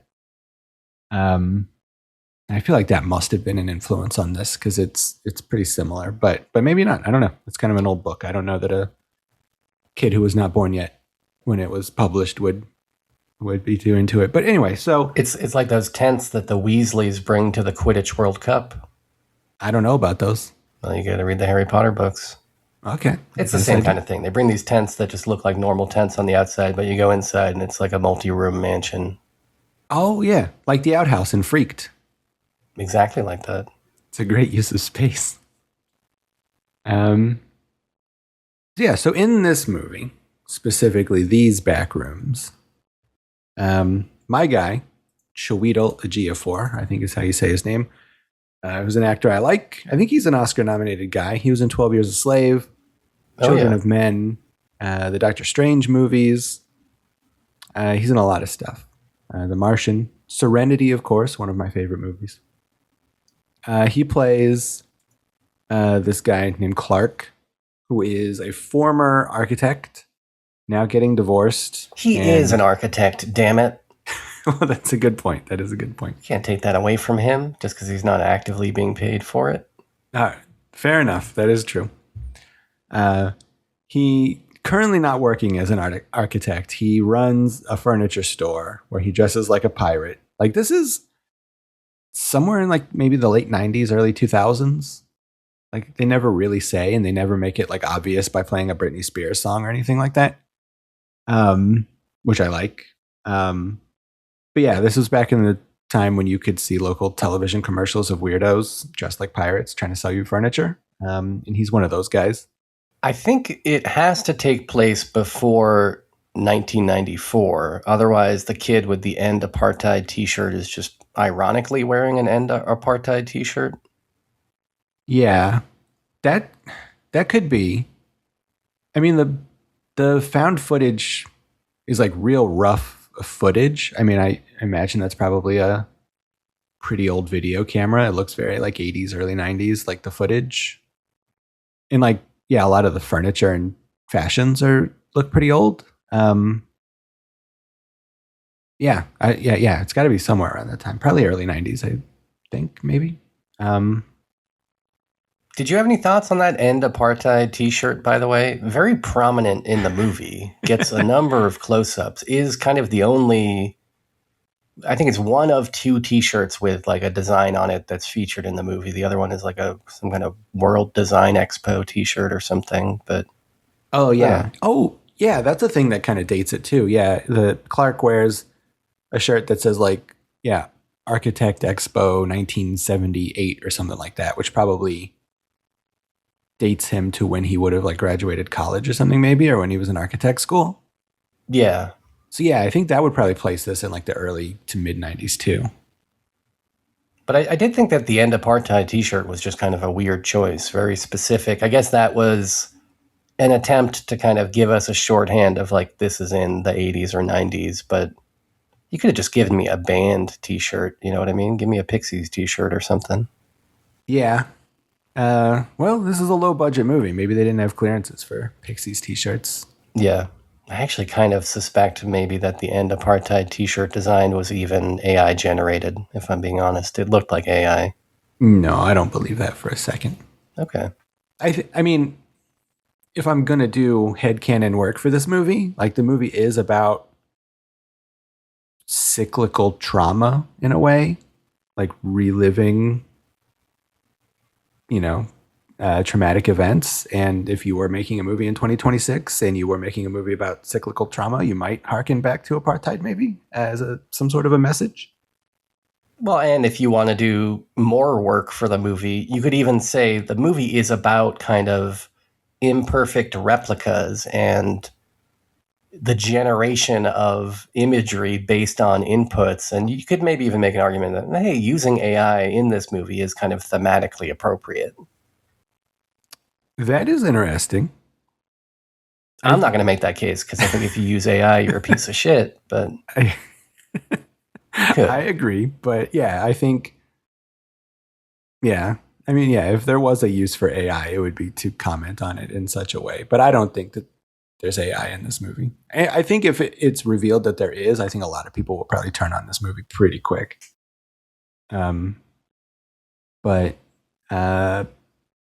Yeah, so Clark works at the furniture store. He lives in the furniture store because he's recently been divorced by his wife, who he goes to.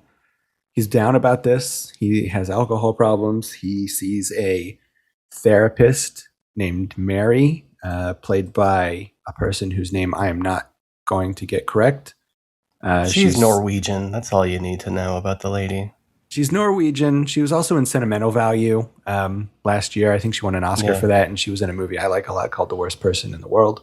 I think she might have been in A Serious Man, maybe. She's been working a lot lately. A face you would recognize. Yeah, she's very good. And yeah, so that's his therapist. One night while he's drinking and watching TV and living in this furniture store, the lights flicker on and off, and he sees a strange light coming from one part of the wall. He realizes he can walk through it, and that leads him to the Backrooms, which is a series of strange hallways that don't really make sense. There may or may not be people back there. It's like everything's yellow from this beautiful wallpaper. There's voices in multiple languages kind of out in the distance. Yeah, there's like a cardboard like caveman setup that seems to be welcoming or warning people. Yeah, stuff like that. So he spends, I mean, this is like a long stretch of the movie where this guy just walks through hallways, and it is the most fucking fascinating thing I've seen in a movie in a long time. Just a guy walking through hallways. He leaves the back rooms, tells his therapist about it.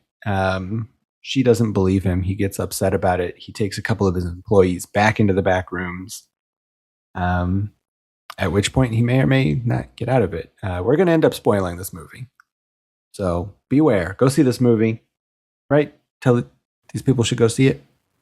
I would be surprised if they had not seen it already. It seems like you and I might have been the last people in America to have seen it, even though it just came out. That is a good point. Join the conversation. Go see the movie. Yeah, so we'll probably end up spoiling things, but yeah, that's the basic gist of this movie. I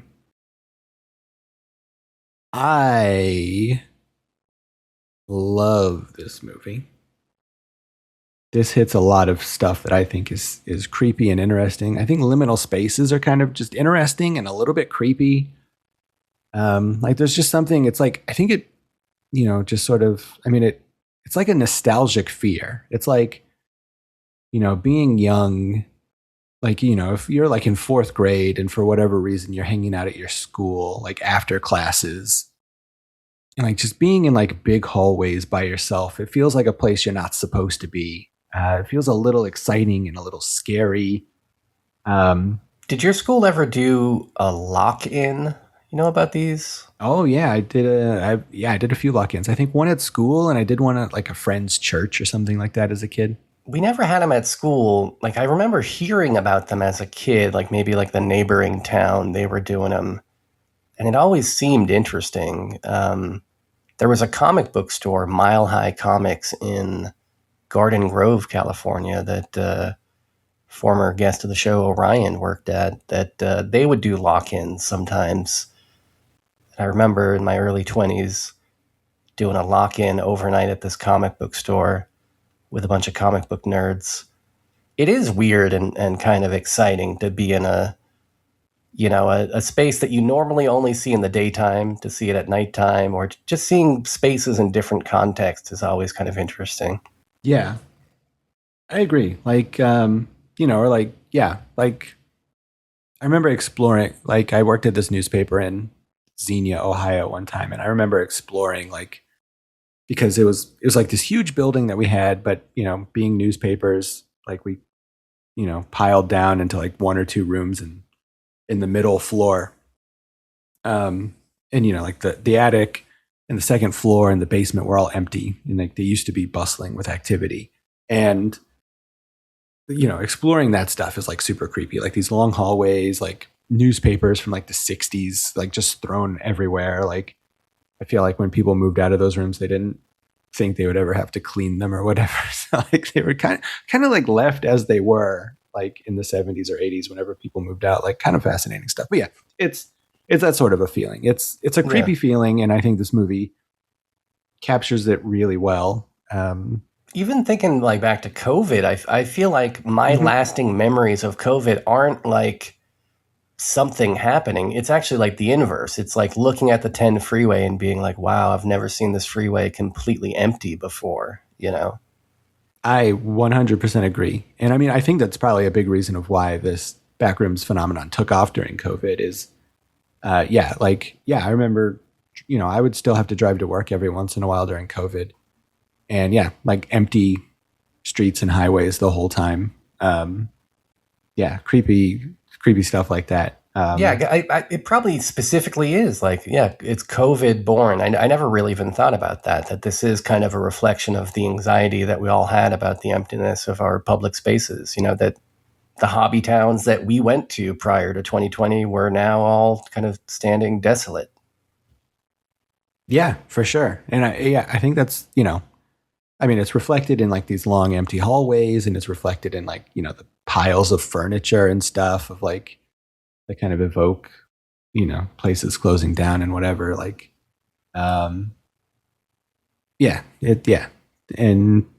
it's creepy stuff, these back rooms. And the further you go into them, like the weirder they get. Like it turns into like, Alice in Wonderland type stuff, like little doors here, like, hallways leading to nothingness, like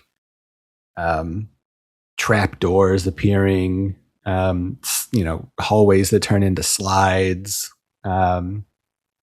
swimming pools appearing out of nowhere, Christmas trees appearing out of nowhere, just weird shit the further you get.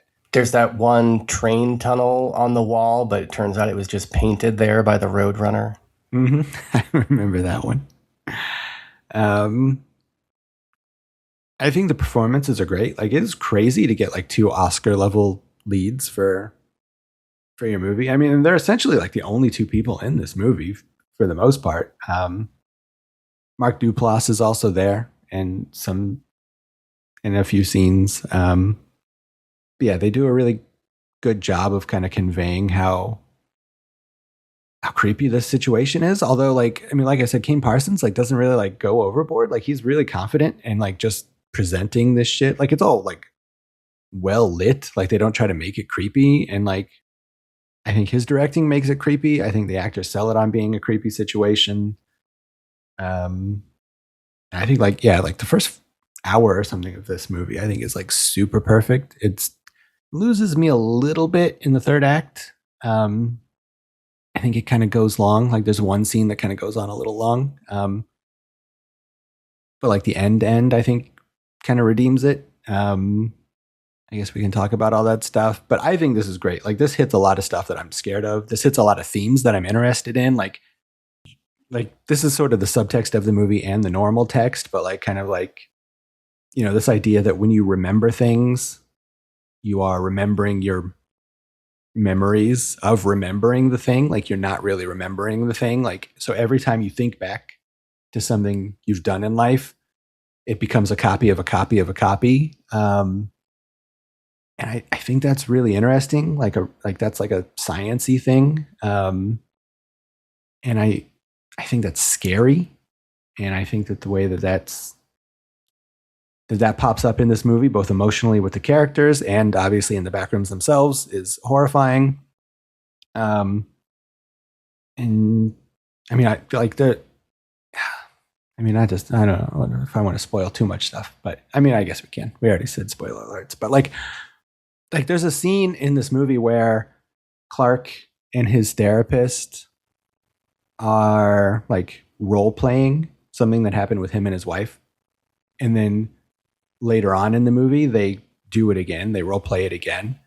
And like, I just love the way that like at that point, like near the end of the movie, they're doing another role, like they're doing a copy of the role play they did at the beginning of the movie, which is a copy of what actually happened with him and his wife. And like, I just love like the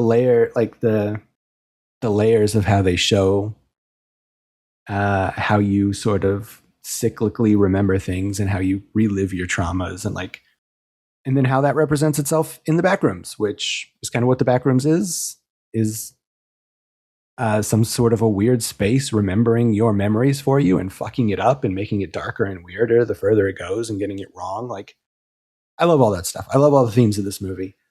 But anywho, what do you think about this movie, Sean Byron? You liked the short film.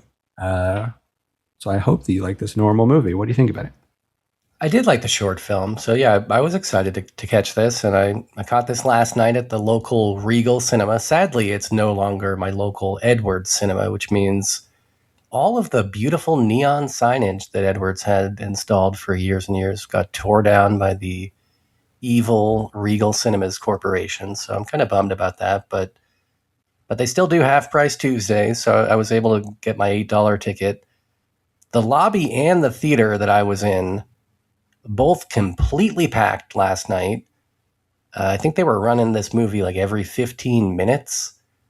And people were coming out for it, even on a late Tuesday night.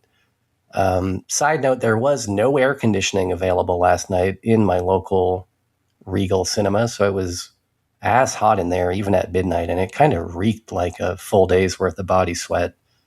But still, I was glad to get out there and witness cinema going on the rise once again. And, this is apparently the media that these kids are craving these days, not Star Wars, much in the way that we grew up on Star Wars. These kids grew up on this JPEG, this image is their big IP, which is probably not a good sign for the He-Man movie that's coming out in a week or two. But it was a good JPEG, man. And to be honest with you, I think the most effective version of Backrooms still is that JPEG. I mean, they really nailed it in 240 pixels or whatever the hell it is. You can just stare at that image for as long as you want, and it will always perfectly communicate the exact same feeling that we all expect it to, which I think is pretty incredible. And it even works without that original paragraph of spooky text, you know? You can just look at the image without any text, and I think you get exactly the same idea that we all get.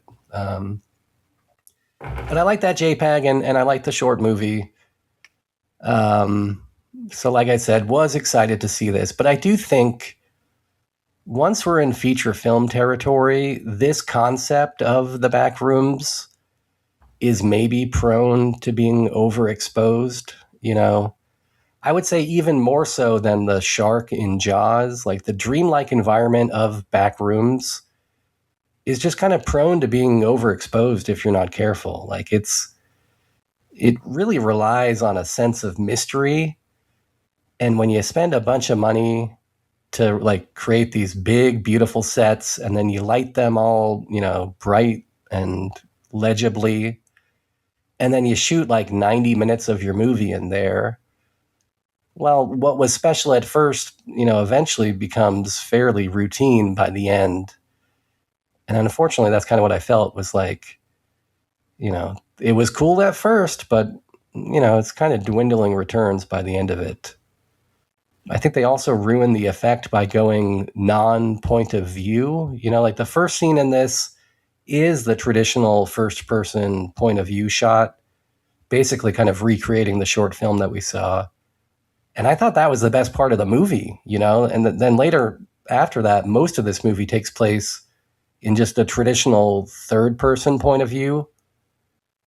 And I think that's a huge mistake, man. Like, the Backrooms is supposed to be my dreams. It's supposed to be my subconscious. How can it be my subconscious when I'm looking at another guy dicking around in there with his friends? You know what I mean? Well, I mean, yeah. I mean, I do think that there are two big, long found footage sequences in the movie. Yeah. So that there is that. And those are probably, I mean, yeah, to your point, like those probably are the two most effective sequences. Like that's super spooky and scary. But I do really like that first sequence, like that first time that Clark goes in, I think it's shot well. I think it's shot in a way, like, if I remember correctly, I feel like the camera is like always kind of like shooting him from the back as he's walking forward, like we're following him maybe. So I think it feels like you're kind of there with him. I think it works. I think it works in third person. And then, yeah, like once they've explored it kind of quite a bit, like I think they change it enough in the third act, like that it still kind of works. Like it becomes this whole other kind of thing by the third act. So I don't think that they overuse like the traditional JPEG based backrooms, but yeah, I mean, do you think that this movie would have been better if it was all found footage, like just 100%? I think it would have been better for me. I can understand though maybe why they wouldn't have gone that route, because I think that is a tall order for some audience members. Like my wife got motion sickness with, the existing amount of found footage, first person point of view stuff in this. So if there was more, she might have puked right there on my lap, That's possible. Yeah. I mean, yeah, I'm a little torn. I mean, I like found footage movies when they're good. It might have been a hard sell. I mean, they're kind of like past their prime. I feel like people are kind of done with them to a large degree. And, you wouldn't have such good performances if it was found footage. But it might just speak to the point of like, not everything needs to be a movie. Like some things are best as books. Some things are best as JPEGs, or, some things can be explored as a 10-minute short film that's first person point of view because that's short enough not to give you motion sickness. But when you make these changes to it to try and compromise it and fit it into, the form of a feature film, I think we lose some things. And, this being a feature film, you got to cram a story into it. It can't just be a dude walking around. So they cram in this story that is not very good. And I mean, honestly, I shouldn't be surprised that a movie based on a JPEG has a thin story, but it is, I mean, this is like almost a literal two-dimensional story with these shallow characters. I really didn't like this therapist lady, and anytime she joined the picture, I was ready to kind of tap out. And I got to be honest, I kind of resent a movie about alcoholism that is made by a 20-year-old guy. I'm sorry, dude. It just does not feel authentic to me. Like, you ain't lived, bro. Like, stop preaching at me. Although, who knows? Maybe the writer is in his 50s. I got no clue, because I think Kane Parsons didn't write this. So, yeah, I don't know. but they got a co-writer who's worked on a bunch of stuff. Will Sodick, who was he's a TV writer. Yeah.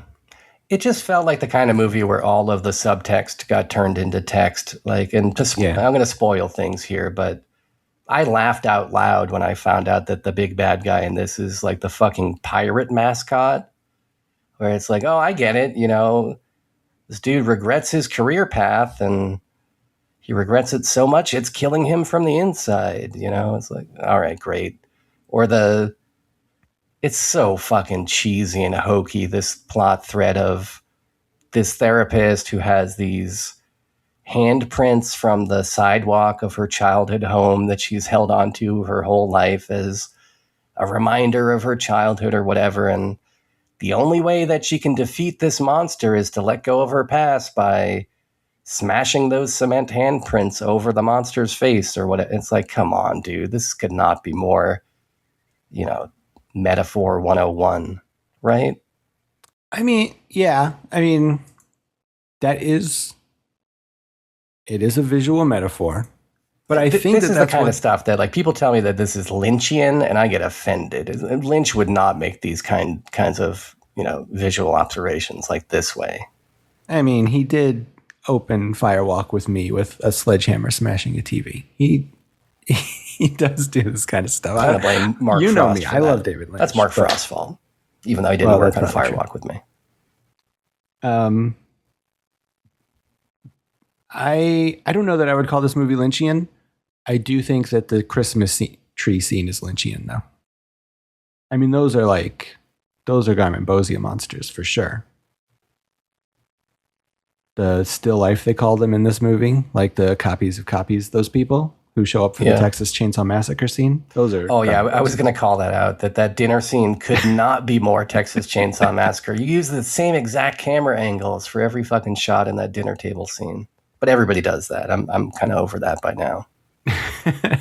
Yeah, that scene kind of loses me. There's a lot I like in it. Like, I mean, just like the creepiness of how they look is cool. And then Clark talking about how you can eat them is cool. But it goes on for a very long time. Like, I think that they could shorten that scene down a lot, because that's like kind of where you should be amping up everything. And they kind of like reset the tension with that scene a little. But yeah, to your point, I mean, yeah, these are pretty like 101 metaphors, but I think I mean, for better or worse, that's sort of what the Backrooms is like, it is the subtext and text at the same time. Like, they are it's like sort of like, you know, being John Malkovich. It's like, yeah, they're going inside the guy's head. So like that is text and subtext at the same time. So like I think just by virtue of telling a story that way, like, it has to get a little clumsy. But I don't know. I think all of the clumsy stuff that I hate the most in this movie is in this kind of wraparound story that is not even present in the short films. You know, we don't need this struggling alcoholic ex-architect guy. Like, just give me a nameless protagonist, you know, that is my point of view, that wanders around and weird shit happens to. That stuff's, I mean, more appealing to me. I mean, I do like that too. I mean, there's 2 hours of Kane Parsons Backrooms that are like that on YouTube. Just very minute.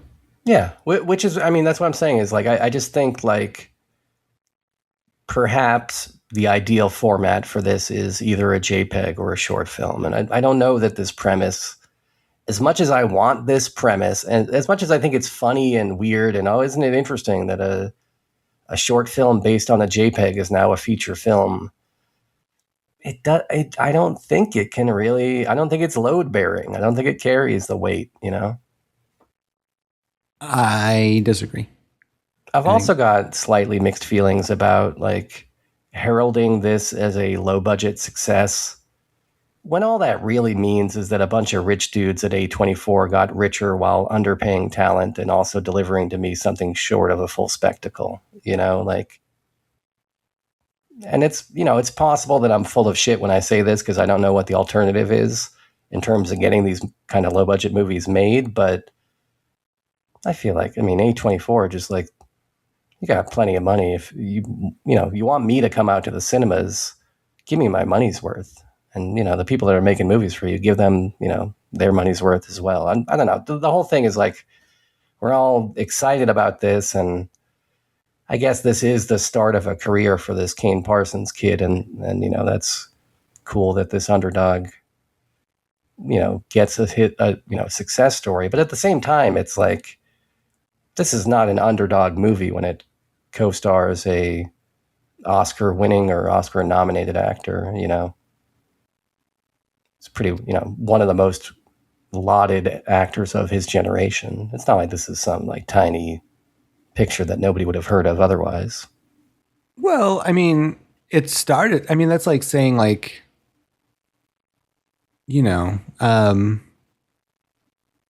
it's like all our guys did that. Like Sam Raimi, he made Evil Dead by torturing his friends, and then he got to do, Spider-Man. It's like you work your way up to the big stuff. Like, Peter Jackson didn't like start out with Sam Lord of the Raimi, Rings. He started out. I celebrate Evil Dead, and Spider-Man, not so much, but glad that he got a paycheck.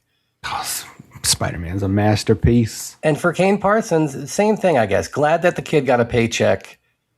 Did a good job with those short films that I think deserve recognition. People should celebrate those short films that he made pretty much on his own with pretty much no resources, and they entertained a ton of people, and no fat cats got richer off them, except presumably people at YouTube. Yeah, the YouTube people did for sure. But this movie is just a way for a bunch of rich guys at A24 to get richer, and I don't know, it doesn't feel that independent to me. It feels more to me like executives kind of combing the waters for things that they can exploit to make themselves richer, and they landed on one here, and good for them. But it is, an interesting area of thought, these liminal spaces, and I do like the look of the environment, but again, I can't really give this movie credit for that. I should just credit the JPEG. That anonymous photographer did a great job capturing that. Well, but Kane Parsons did come up with like the weird geometry that shouldn't exist. Like that, like the original JPEG. It got like the lighting and the wallpaper, but it doesn't, there's no trap doors. There's no like mantle places that are half complete. There's no like little mouse hole, hallways. Like he's the one who kind of added to the creepiness of the original JPEG and gave it a story, an environmental story. I guess. I don't think that it's wholly original, though, because you do have things like, even like Being John Malkovich, like you mentioned, has, I think, some elements of like this kind of jumbled geography.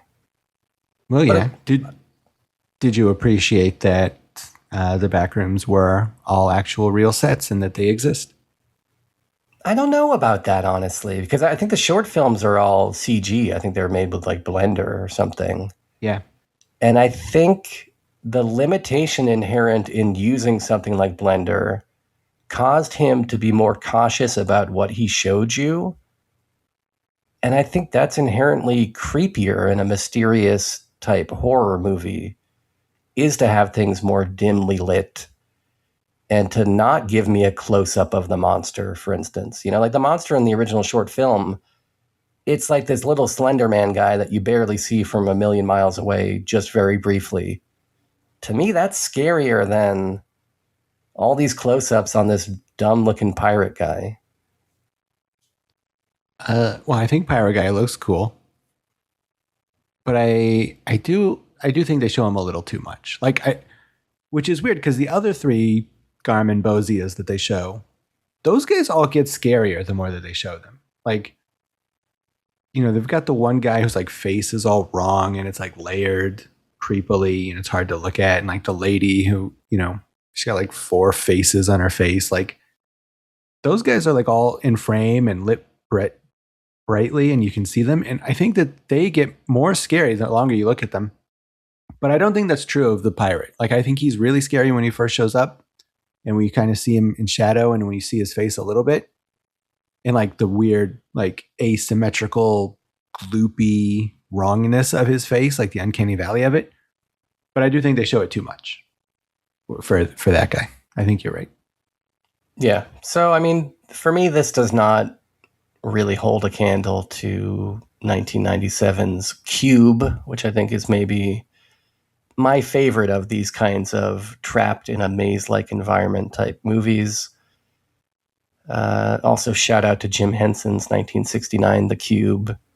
And shout out to Meow Wolf's Omega Mart that I had a lot of flashbacks to while I was watching this. Did this remind you a little bit of Meow Wolf's Omega Mart? You remember going to that in Vegas?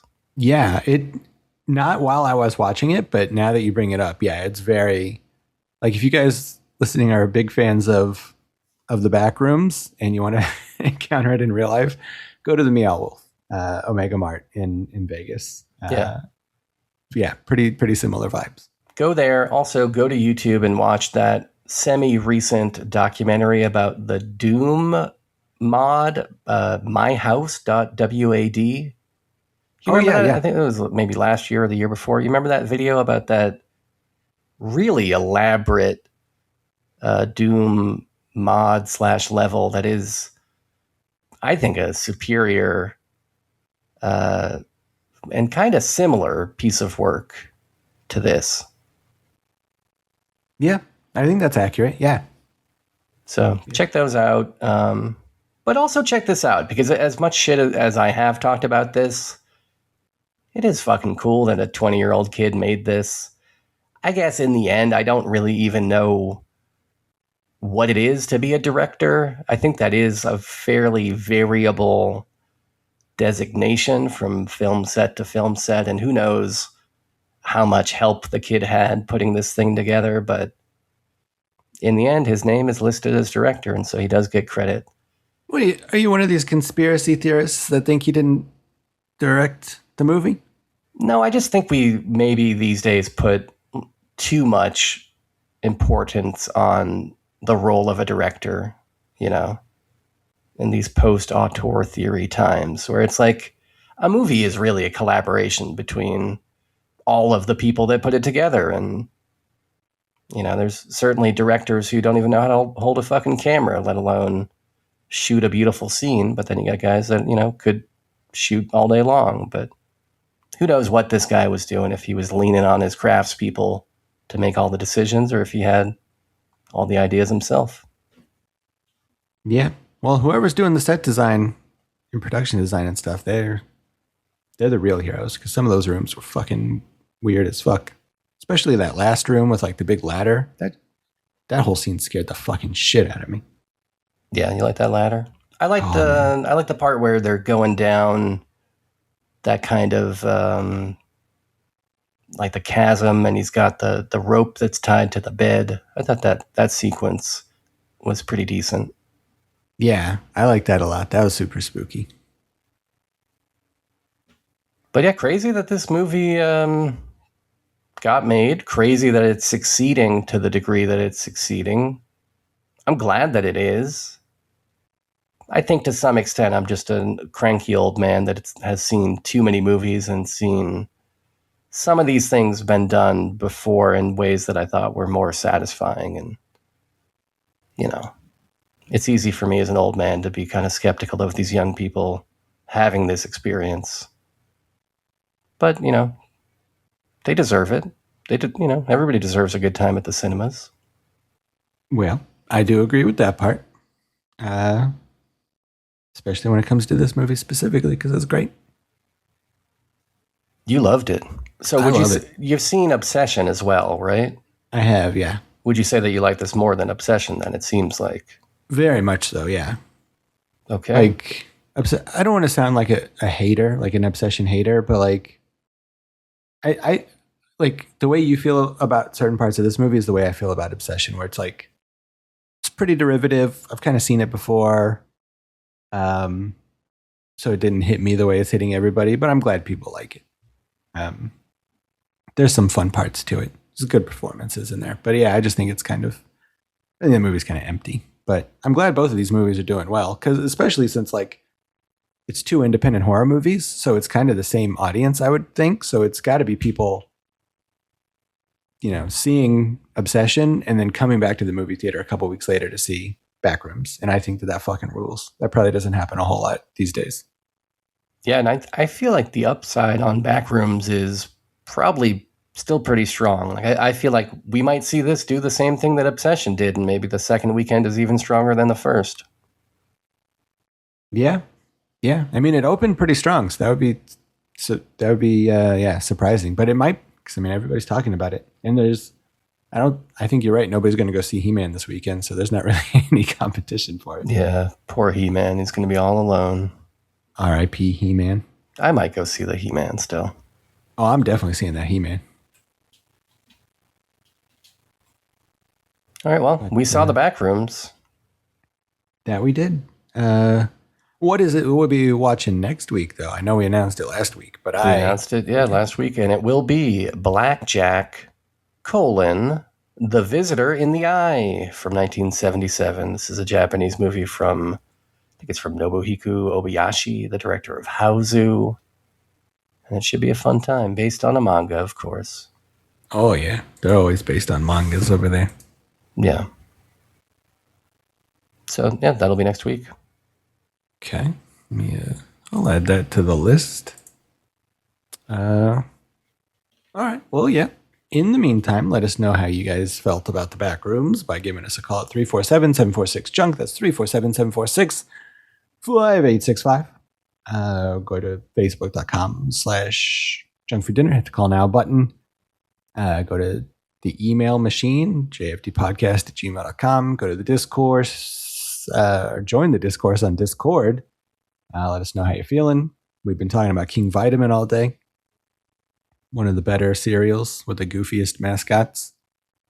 Go to the Patreon, patreon.com/junkfooddinner. We, a few minutes ago, mentioned David Lynch. And if you'd like to hear us talk about David Lynch for about 80 episodes or something, 80 bonus episodes, you can for just a few dollars on the Patreon. I like David Lynch. I like David Lynch. Also, if you join that Patreon, maybe we'll have enough money to stop using archive.org and get a real web host for our web zone. Because it's fucking up lately, and I don't know how to post the episodes anymore. So join the Patreon for that reason. So until next week, this is Parker for Sean saying thanks for having fun.